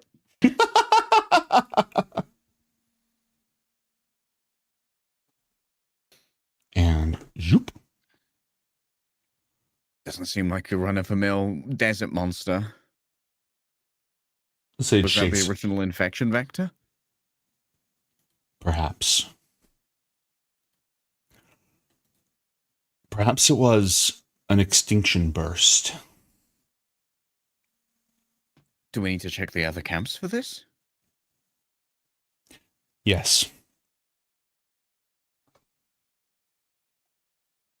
She walks over, slight nosebleed from the psychic damage. Mm-hmm. It's kind of trying to calm herself down and catch up to the conversation, and he's also looking at Pevom. What's his deal right now? He is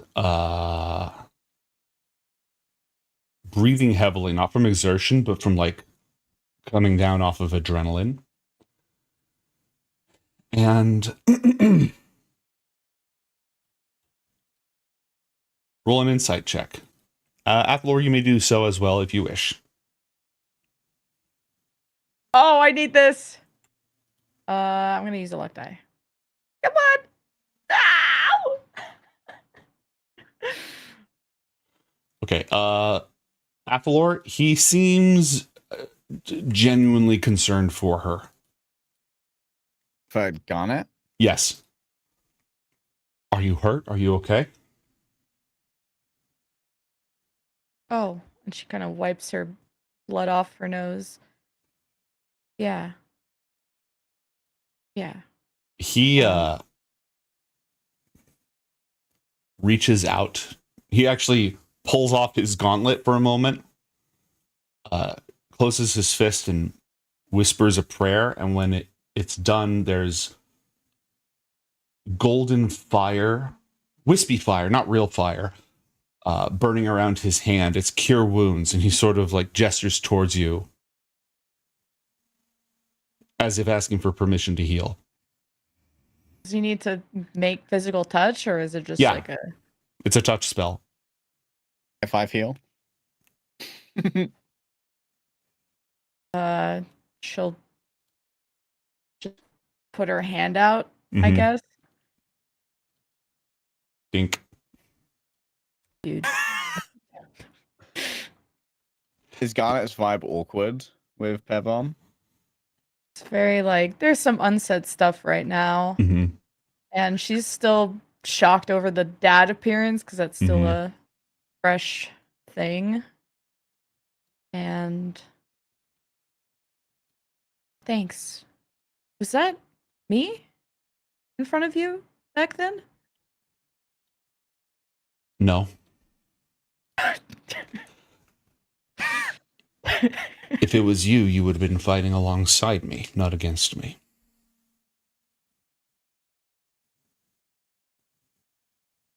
Yeah. I'm guessing he didn't turn around to see the dad part, right? No, he missed that. Okay. She doesn't want to... He doesn't seem like... Oh, wait, he did... Oh, wait, I don't know the concern part. Correct. Okay. Your vibometer is not great right now. Well, I guess catching up to the conversation, she'll just steer towards that. And so, what's the next camp we gotta hit? I mean, we've got Naramish next door, Pevom, we've got down civilian in the square. If anyone else is under attack, they will have sent up a warning by now. I need to get out to the main area just so I can walk around and listen. You heard the cry that went up as soon as we were under attack. If that happens anywhere else, they'll make it clear. And he moves like a commander in the army, which he kind of is. Someone dealing with that dead woman? He did not really. He, you know what? He actually didn't see her die. I told Pavon we've got civilian down in the square. Right. Sorry, the dungeon master forgot about that.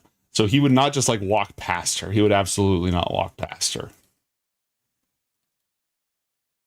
Oh, guys, you said that this might be an extinction event or whatever. Like, this wasn't a coordinated attack. It came from you putting down your lantern.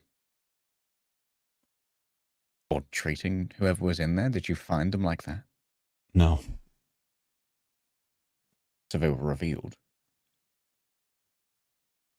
I think they were changed. Are you? No.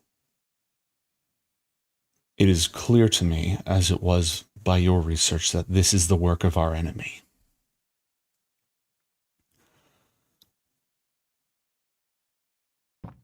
And though we have developed a way to stop it, I fear we don't understand the entirety of its capabilities, nor its true purpose.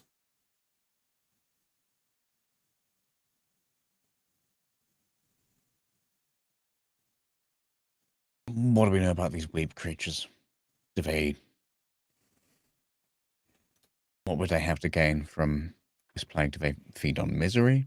They are servants of more powerful, unliving lords. Their entire existence is constant pain. They take delight in nothing. They merely obey. And I have little doubt as to who this one's master was. And the patient is no longer in that tent. They were said to be a severe case. I fear that the longer this illness proceeds, the more vulnerable the victims become to the enemy's power. They're undead, right? So that's what, instant death into a turn? Yes.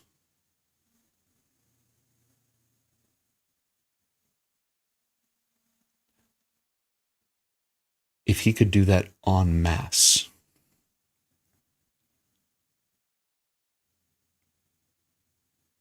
then why isn't he doing it now? There are other severe patients throughout the other camps. If we find them in a state of disarray and terror, we know that he's merely been waiting for this moment. If not, either he can't or chooses not to. Maybe it's the fear of the encroaching illness that brings the despair rather than more overt attack. I mean, when you're overtly attacked, we have this rally around the flag effect. People are heartened they can fight something. You can't fight a disease like this, or at least we couldn't. And now that a means to fight it has presented itself, this attack was sprung. Act or lose. An extinction burst. One last desperate thrashing before death. Or one last shot before a window closes. Yes.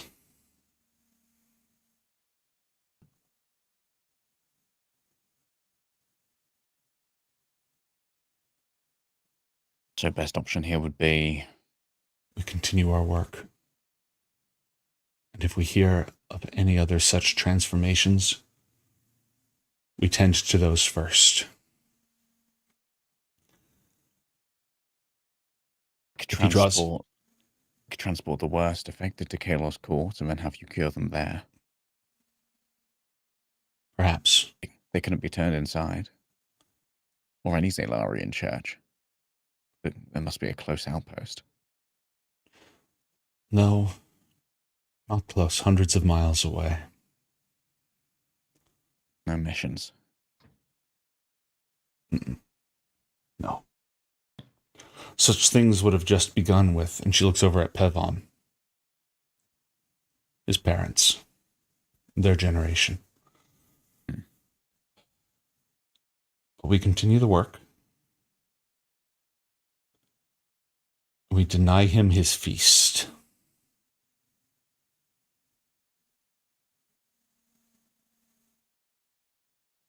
Unless you say anything else, she's going to walk off to go continue said work. And Pevom has given orders. In this time, Pevom has given out orders to the riders and others such to go, and the centaur, to go like run through the rest of the area, just checking on everybody, giving out a call. So he can tend to the dead. Aren't you good? She's definitely sad. Like, as soon as Pevom just walked off, there was like a lot of unsaid shit. So as he walks off, there is like a moment of regret or sadness mixed in that there wasn't more said or talked about. But she was like half paying attention to the conversation. Oh, well, that's more than what we signed up for. Yeah, I'm okay. Are you okay? Yeah, I'm fine. None of them went for me. Good banishments. Good idea. Thanks. Family specialty, the non-evil kind. I look at it, claps her on the back. Okay. This is the less glorious part, but defeating infernals one step at a time. Sometimes it's just little good acts, you know? Can't all be murdering the big boys. Yeah, that woman died next to me. Tried to stop it, but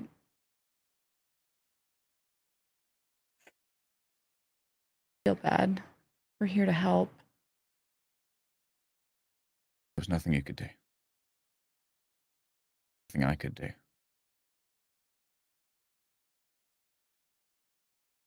But destroying that creature when you did probably saved a dozen more. Yeah. Good thing we showed up. Freaking ungrateful bastard. Looks back at the centaur.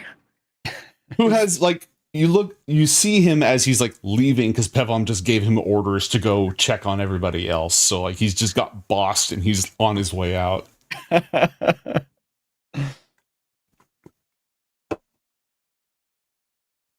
Ready to go home?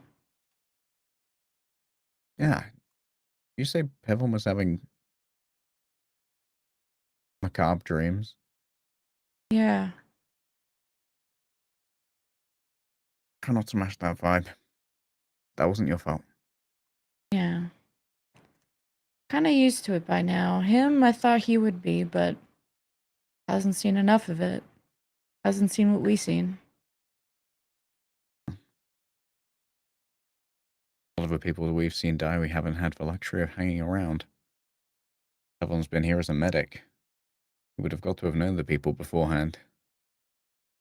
Yeah. Been remarkably close to them. I mean, different, you know? When people close to us die, they either emerge a year later as even more of an asshole, or we move heaven and earth to bring them back to us. Like hell now. We do that for you as well. Yeah. Pulled me out of the void once. I'm sure you'd do it again. So say she's feel a little bit more transactional next time. Yeah. Seems like he's making some prudent deals. Get out of here. Yeah, let's go home. The sage is not leaving, but she will gladly cast a teleportation circle, taking a minute to inscribe it upon the nearest hard surface that she can that will actually hold the sigil. Meanwhile, the Dune Riders in the area, having gathered everyone back, done a roll call, and made sure that everyone is here, are gathering wood and oil to build a funeral pyre. And as is their custom, someone has to stand vigil from the lighting of the fire to the last embers passing. And as the two of you are leaving, Pevom is the one standing vigil for the dead. And barring anything else, home is only a step and a drop of your stomach away. Oh, it's going to be another bad dream. Mm-hmm. And there you are, back at the academy as if nothing had ever happened. Except 3 of you left and 2 of you came back, but in this particular case, the one who stayed is perhaps the best equipped to deal with the kinds of dangers that you've faced, though you both accounted for yourselves very well. I think the Herald is feeding off of that plague. They're trying to reform themselves, right? That's why I was worried Pevom's dreams had to do with him, because it's obviously bringing him a lot of despair. I mean, if it was to feed off the vitality of anyone, it seems that he would prefer to mess with the adherents of Zalar. You were previously his favorite target. And maybe they've figured out that if you are less accessible, then maybe they can work the margins a little bit, so to speak. You should kind of ask your mother about her dreams. Yeah, we'll send word to Bronto with details. My sending didn't have enough time in it. I don't mean send word to Bronte, I just mean when the stone's back up, just ask your mum. Any weird dreams? Yeah. I'll call her tomorrow. An abundance of caution, you know. I'll see. I'm still his favorite target. And she looks down with her to her hand with no ring of mind shielding, and I'll have to get another one of those soon. I still have mine, if you want it. You've got an uncle with weird brain stuff. Yeah, but I don't really have a mental bandwidth to wear it. Plus, it's like gold. It doesn't work well with the unruly silver. Okay, I don't have enough attunement slots. If you want, offers there.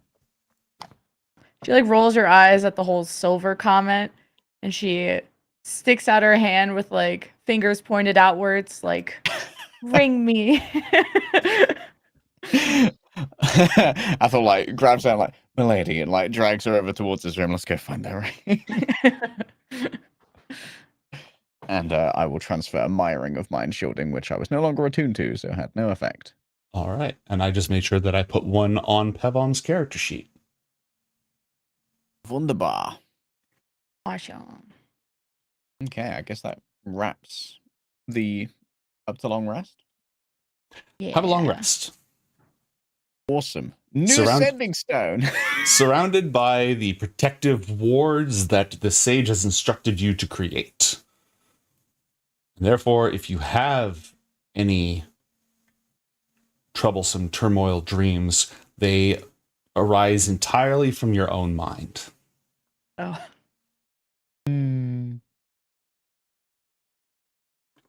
The charms protect you from outside interference. They don't protect you from your own personal demons. Ah, damn. Oh, no. That requires a much more powerful effect called therapy. It's also expensive. You may regain your... Well, Ioth Academy has better healthcare plan, so it's not as bad. You may regain your spell slots, recover your hit points, recharge your magic items. The other matter that I had for the agenda today was gift giving. But as always, You are welcome to go in whatever direction, create whatever scenes you wish. I'm down to give some gifts. Gifts? Does that require us going to the summer court? I think it does, right? Yes, it does. Oh, that gift, yeah. Yeah. I guess that's us and Untermuller again. Mm-hmm. And the Ember Divination lady, if she wants to come. I forget if she's native. Oh, yeah. No, she's Alpha. And your uncle. Yeah. A designated chaperone. Exactly.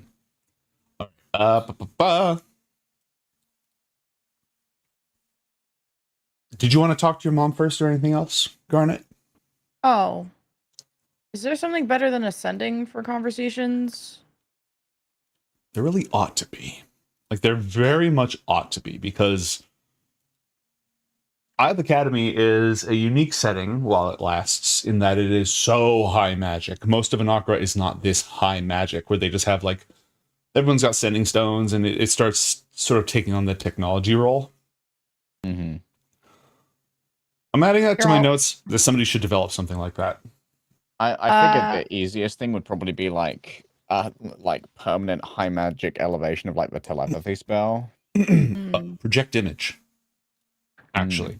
A really high level project image. Because that's what Cryas. No, it wasn't Cryas. It was a Lozrin. That's what a Lozrin used to talk to you, but not actually be physically present. So yeah, I think that a permanent high magicked project image, so that you could actually like stand there and see each other, like a 3D VR call. Like stand on a dais and like they're on the opposite one, kind of like two people like about to have a Yu-Gi-Oh duel. You know what? I think we should have that. I'm gonna write a report about our findings plus what happened at the camp and any observations, Arcana-wise, and dumb it down so that anyone non-magically adept at Brontha could interpret it and know what to do. And including the solution of the amethysts and dream stuff. And she'll just physically bring. So let's say we have an afternoon appointment at the Bay World, and I'll just do a quick teleport, just go physically to Brontha to drop off the report, and maybe just go and give it physically to Marathon and have a brunch. I'm not gonna say that long. It's more like a handing, hey, what you up to, and head out. Weird dreams, are you? Yeah, literally. She'll do a little small talk and here's a report. Are you okay? Hold on. The Dungeon Master is checking his records of is Marathon okay? Uh-oh. Well, How far along? I can tell you that yes. I'm all right. Things could be much, much worse. What about you? Are you all right? Are you eating? Are they feeding you properly over there? I feed myself. Yeah, we just had a run-in with the Dune Riders, checked on Pevom, he's okay. You haven't had any weird dreams lately, right? What do you mean by weird? Unpleasant, creepy, demonic, Oh, out of the norm?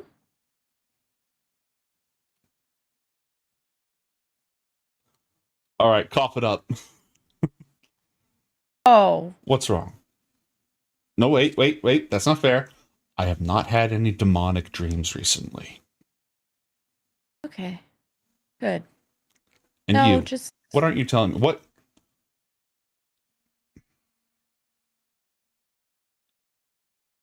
do you need? Is there anything that I can do for you? Be here for you?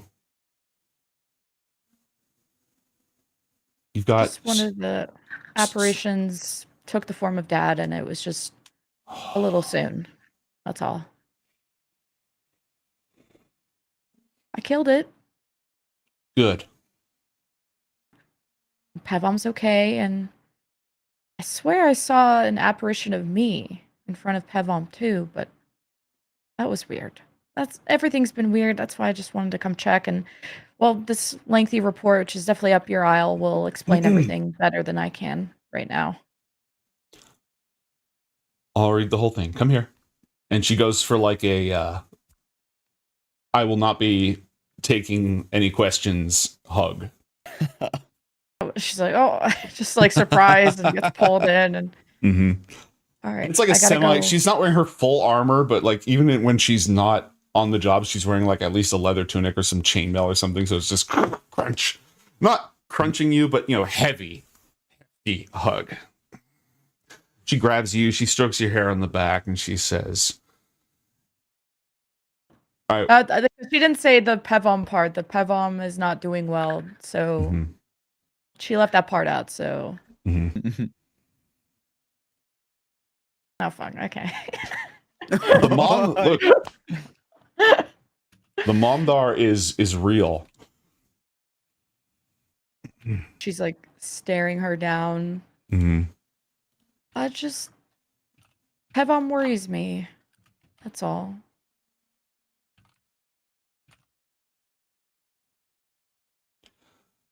How so?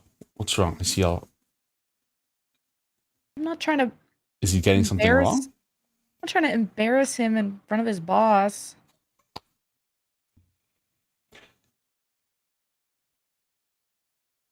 There's Marasan Tosaka, his general, his commander. And then there's the woman who taught him, is responsible for him, and is worried that she might have gotten something wrong. So to either of those two women, is he okay? I don't think so. I think all of this is really getting to him, but it also could be the dream thing affecting him. So I gave him my ring of mind shielding, and we're going to be shipping amethysts to the Dune Riders as fast as we can. You just keep an eye out for him. I can't call him back, not while I can't ask him to leave his people in the middle of all this. I'll send him I'll send him some support, Garnet. Okay. Thank you for telling me. I'm sorry that our enemies are such fucking bastards. And I'm always happy to hear every time you have obliterated one of them. I'm very proud of you. I'm glad you enjoy doing the same thing. I do have to run. I just wanted to drop this off real quick because Athor has to go pick a wife. And yeah, that's exciting. I'm gonna help with that. But yeah, thanks. Bye. Northern politics. All right, I love you. I love you. All right, Athlor, you'd be able to talk to Elle now if necessary. No, don't need to recount the conversation. It's just like keeping her in the loop of what's going on, as well as what he discussed with Gelgeist while Garnet was somewhat traumatized. Okay. She takes all that into account, and she is going to make sure that distribution is underway as much as possible. Countermeasures are being taken in Gildenverge and anywhere else that they hear reports of the Weeping Plague. Then, after that, are you ready to go a wifing? Which is not technically what you have to do right now. You just have to decide who gets gifts. You don't have to put a ring on anything. Potential mother-in-law and her capricious nature. Very much the in-law of all time. One of the in-laws of all time. All right, then. A shower, makeup, gussy up, minding your P's and Q's, and quick etiquette lesson later, or etiquette refresher later.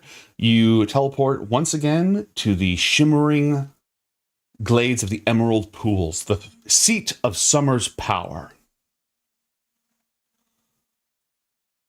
And after, we don't have to have you do the entire walk with all the different guests and stuff. There's plenty of pomp and circumstance in that somewhat wild Huldra way.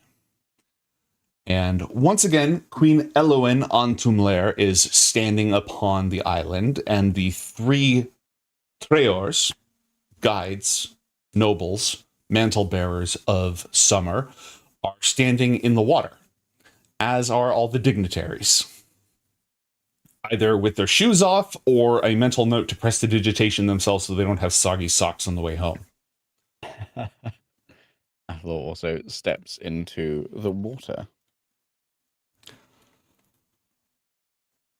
Well, our Alfar Princeling summer is almost drawn to a close. You've had plenty of time. Well, you've had a brief flash of time to think about these 3 here, my 3 charges. And you're already stuck with the what delights you have in your charge, Your Majesty. Roll a persuasion check to Riz.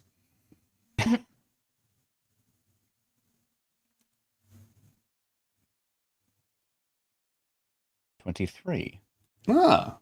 I'll learn more about delights when you're older. So, you're already stuck with the gifts that you chose. Now you just have to decide what to do with them before the sun sets. She says that like it's a dun dun dun, but there's several hours between now and then. She's operating on Elvish time.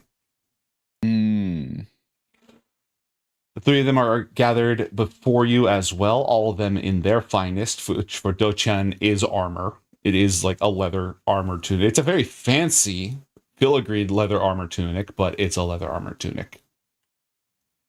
Krian in her purple dress, Saura with those amethyst eyes.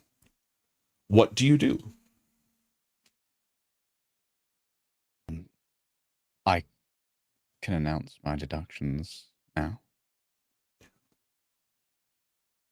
Well, you say it like that, it sounds like you're presenting a thesis at that school of yours. Yes, you may announce your deductions now. Forgive me, Your Majesty. Your charges were quite a delightful puzzle as well as delightful in their own manners. The spirit echo of the White Dragon, I believe, belongs with Grian. Both of you, insight checks, please.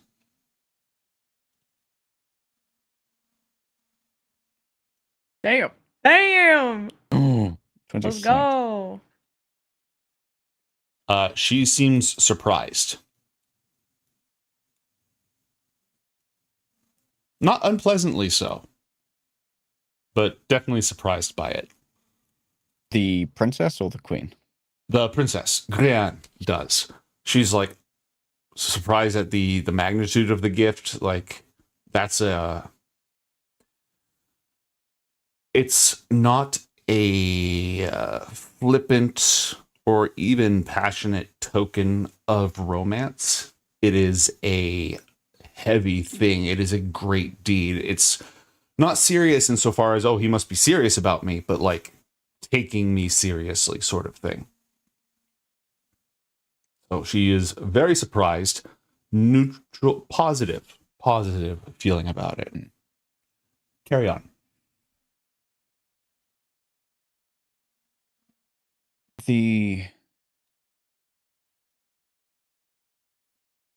Elowen, sorry. You also got a read on Elowen.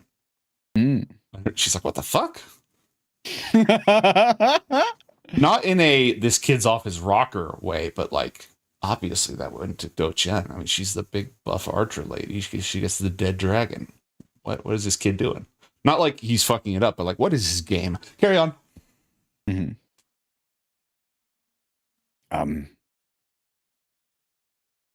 The echoes of a saved society, the gentle hand of diplomacy and flavor, the fine rum and wine for the culinarially inclined Princess of Saura.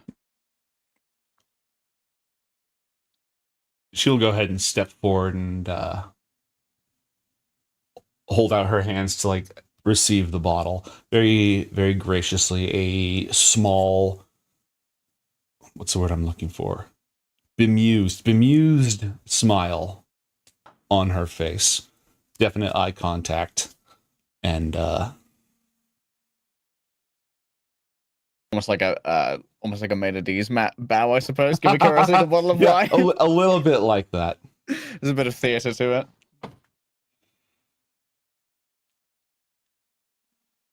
And I will cherish this like a memory of a lost home. And the beauty and elegance of fine craft of elvish make for Dotian. And what was the object again? I remember it was a piece of artifice. It was like a tiara with a veil. Mm-hmm. All right. Both of you roll insight checks again, please. Mm-hmm. Oh damn, Holy that's not bad. That's when I'm locked in on the inside, bro.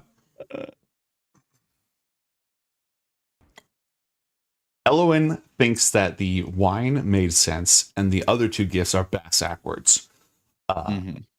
Grian doesn't necessarily feel like she was definitely surprised by it. Dotian thinks it's very nicely made, and very uncharacteristic of her aesthetic, but she does not mind feeling pretty. It's a nice change of pace, and it's in a very like tough as steel, beautiful sort of way. Does she feel bonita? Does she put it on? She feels pretty, oh so pretty. She feels pretty and witty, and gay. Scandal. In so many ways. Mm-hmm.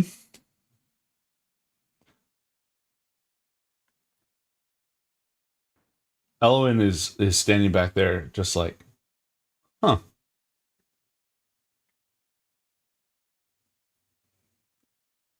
Well, I guess that gives us just a bit of the measure of you, Athalor on Onderud.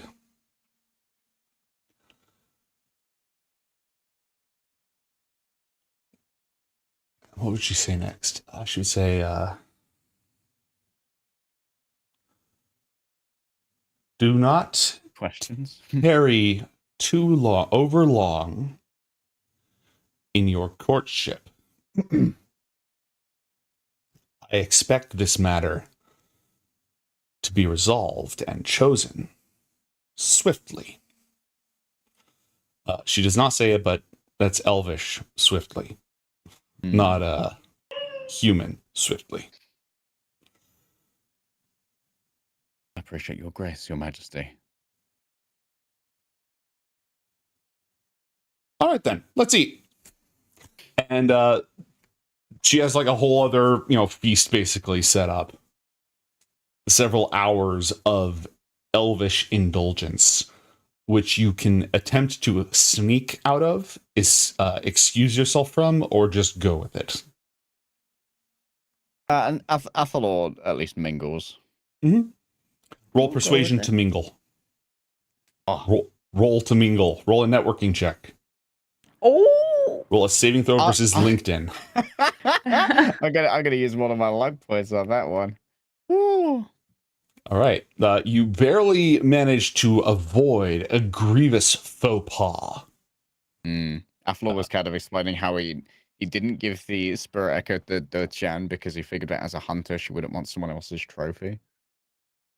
They actually get that. Like that logic, which you share at the after party, like instead of in the main thing. I know that's the one that makes sense, but no, that clicks her as a hunter.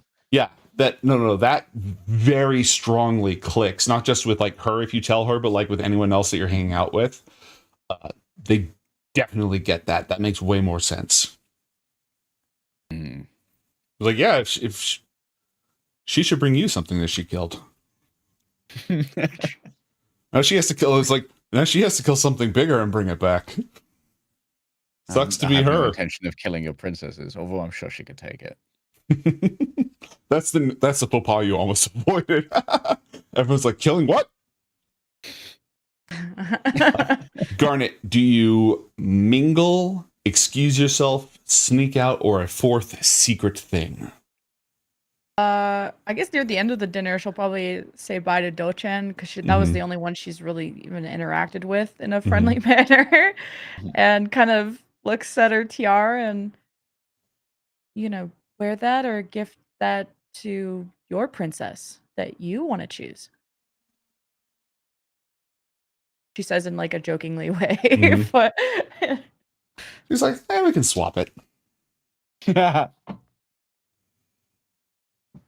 So you like it?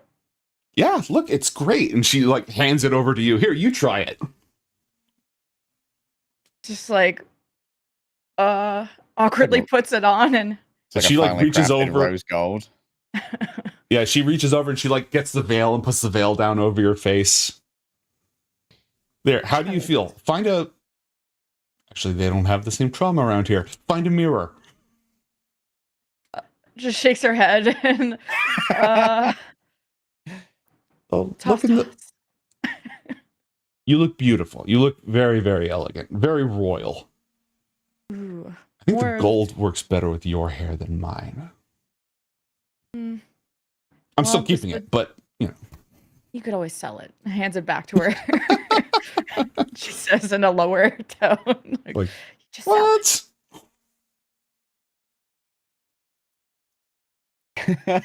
Just sell it. Just sell it. Hey, it is what it is. Gold is gold, baby. Gold's good anywhere. It'll be on Pawn Stars in 5 years. What's Sarah doing at the after party? Sarah, she's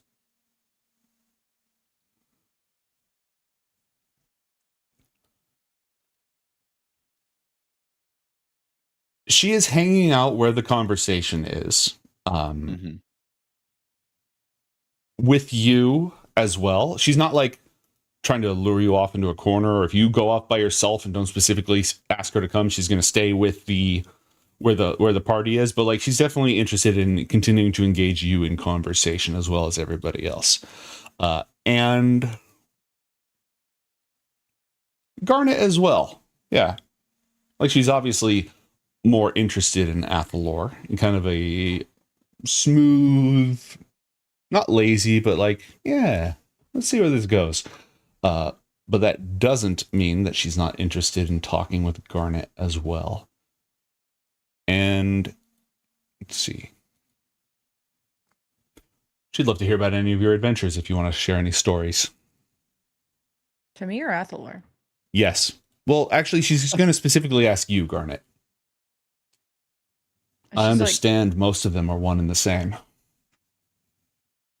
Kind of was about to drink a glass of wine until she like addresses her and she's like, oh shit. Adventures. Yeah, just killed off some wraiths at a Dune Rider camp yesterday. How? Magic.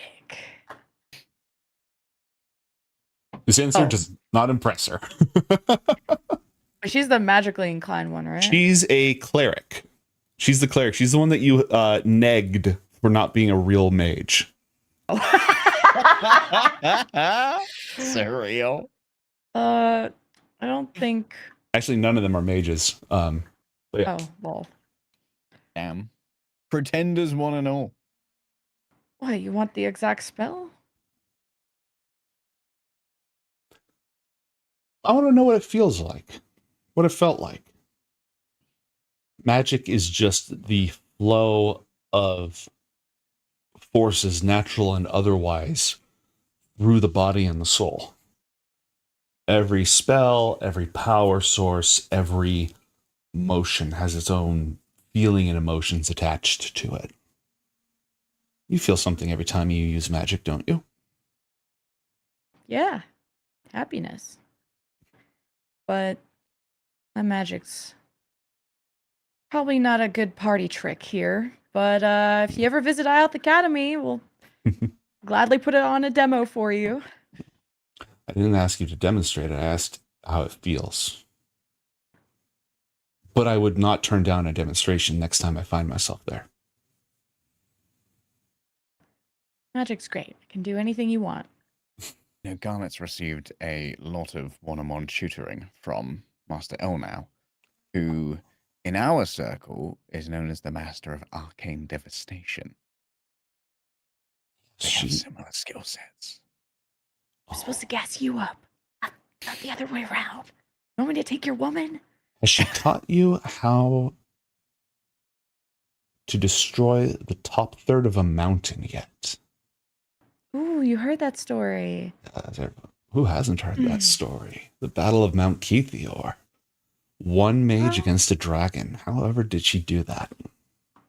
I did put a pretty sizable hole into Fraxis. It's not a mountain, but the city counts. It was a very bad city. Hold on, I'm checking her relative level of education. Does she know what the Fraxis is? Yes, she does know what Defraxis is. I'll still talk to her like she's an idiot. Defraxis bad city. Well, you can start with designer cities is more than most people do, and I'm sure that works its way up to mountains. Yeah. Athor launches into like regaling the adventure. That was actually like an interesting operation. We were doing two teams. We had Garnet and El now being Masters of Arcane Devastation going into the city to make the biggest boom. Do-chan is just Mason,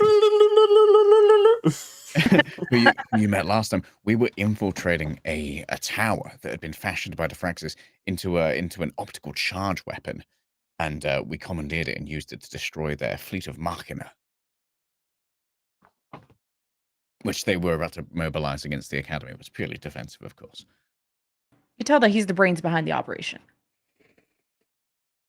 Oh, that doesn't sound defensive at all. A preemptive strike. Absolutely. When you hunt, you don't call out, yoo-hoo!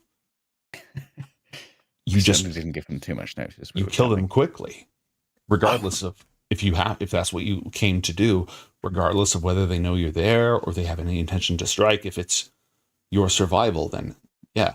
The Huldra obviously have no problem with preemptive strikes. And speaking of dragons, underneath that tower, there was the lair of an arachno dragon. What? I've never seen anything like it. That's disgusting. And terrifying. Did you kill it? No, we didn't quite have time to detour for some dragon slaying.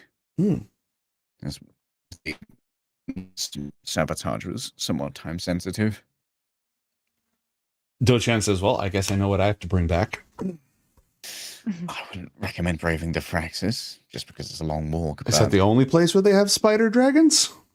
Honestly, I wouldn't know, but if you were going to one-up me, then it would be there. No, that's... You're not trying to get a map if you'd like. No, I think that'd be cheating. I think I have to find it myself. Well, if you find any burrowed holes covered in webs and slightly charred, that would probably be a great place to start. Challenge accepted. I imagine you'd stick out like a sore thumb in the desert, though. I've never tried. Grianne leans over. Actually, Sarah leans over and says, "You would, though." Although I'm sure you're practically invisible in your native forest. Which she is. She's a ranger, so she can do stealth magic, but she's much more magically attuned to forests and stuff. She doesn't know shit about deserts. You find that while the elves of the Connacht Vale travel widely within it, and there are a wide variety of wondrous creatures, beasts and fae, and all manner of magical monsters, very few of them have left it. I rather suspect that their trips to Ioth Academy and Irelak were some of their first times going outside of the Connacht Vale. The Vale is huge. It's very, very large. But because it's so powerfully protected and enchanted, most Huldra just stay there their whole lives. Speaking of places that are closer to home for the Connacht Vale, we had an operation of a Flintwood recently. Garnet identified a particularly dangerous Knoll mage. Oh, good on that. Good on that. I wouldn't imagine being in the autumn, under the Autumn Queen, can you? outside the mountains, just out there exposed to the Iron Empire and spirits know what else. Knowles. They know Knowles. Stereotypes of null intelligence. When we arrived, he was sitting on a significant stockpile of explosives. Very convenient. Decomplicated the mission somewhat. I imagine they didn't expect you to be there. No. Much like when you hunt. Yes, except we don't hunt with powerful evocation magic. Could try. Although if you were planning on eating it afterwards, it might ruin. It's an appropriate weapon for the target. I rather suspect that they thought they were going to run into a outlying Nenri patrol or some wanderers of some manner, not a group of highly trained mages.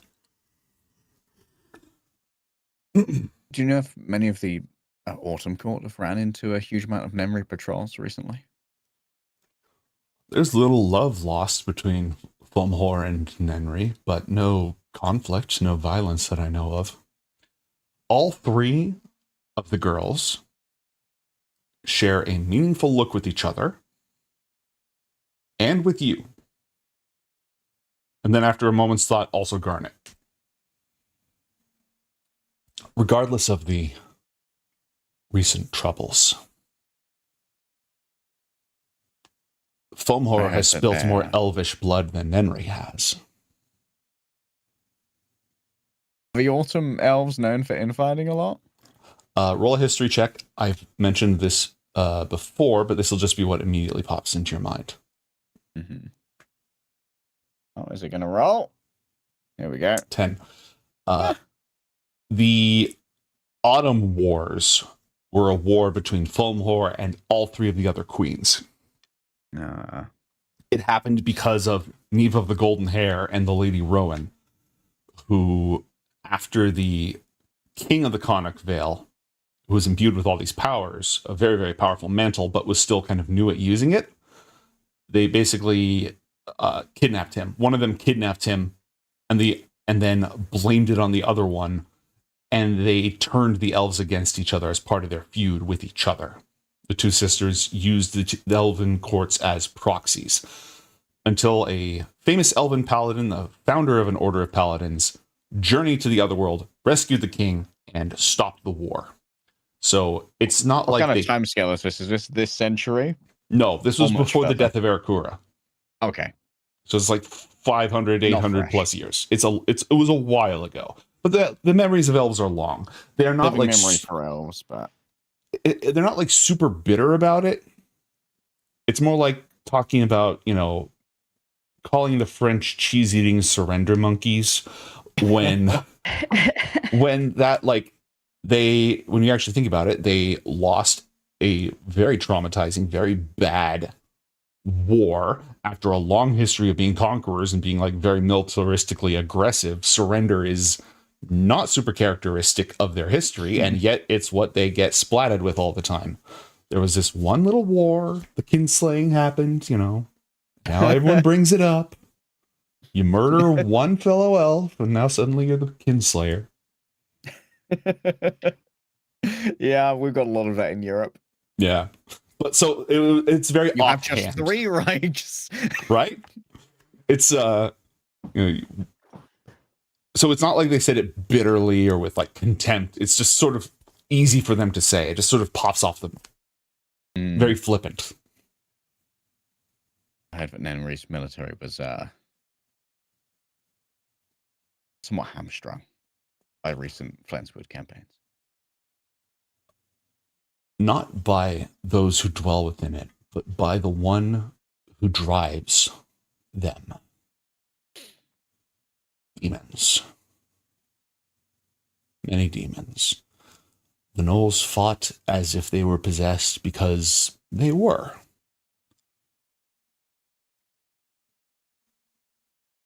A great power arrayed itself against them, and they bore the brunt of it. Many died who I'm sure didn't deserve it.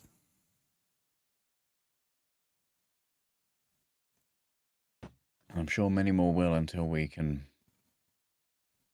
unite the continent properly. Saura says, actually, I forgot what Saura was going to say. It was going to be something kind of pragmatic about the whole situation. Like, no, I remember what it was. It was a weakened Nenri military is not a bad thing.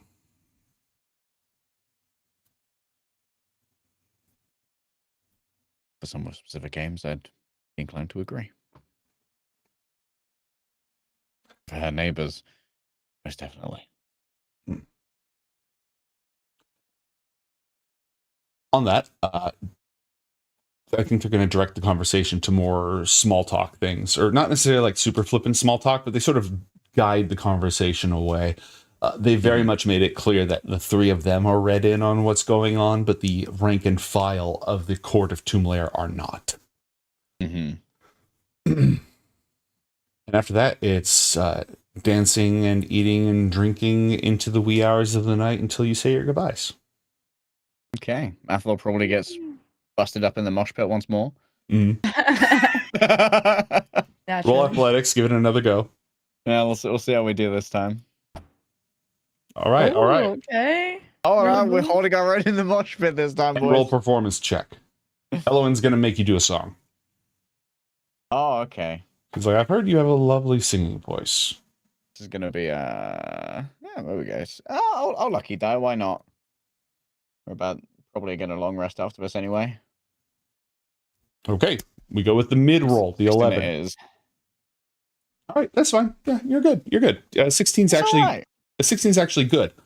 When you think about the fact that like your average commoner has a +0 or a +1, and they would average it like a 12 or a 13, 16's quite good. No talk. Garnet, you notice no talk is made of marriage or weddings. Despite the fact that everybody kind of knows why you're here and why Athalor is here, roll one insight check for me. Oh, yes, please. Just on a flavor note, while it's not magically charged, Athal's going to play the song Theaterith taught him. Aw, Riz. W Riz. You get the impression they're not talking about wedding dates or marriages or who he's going to marry because it'd be a little gauche to be doing that right now. It's elvish courtship. It can take a long ass time. And that is all. And nothing else prevents you from going home. Were there any scenes that you wanted to occur either here or at home before we wrap up for the night? I think I got most of my stuff done. Garnet screamed a wraith to death, so I think that's as good a session as any. Then we will see all of you next time on episode 184 of Book of Dawn Ioth Academy.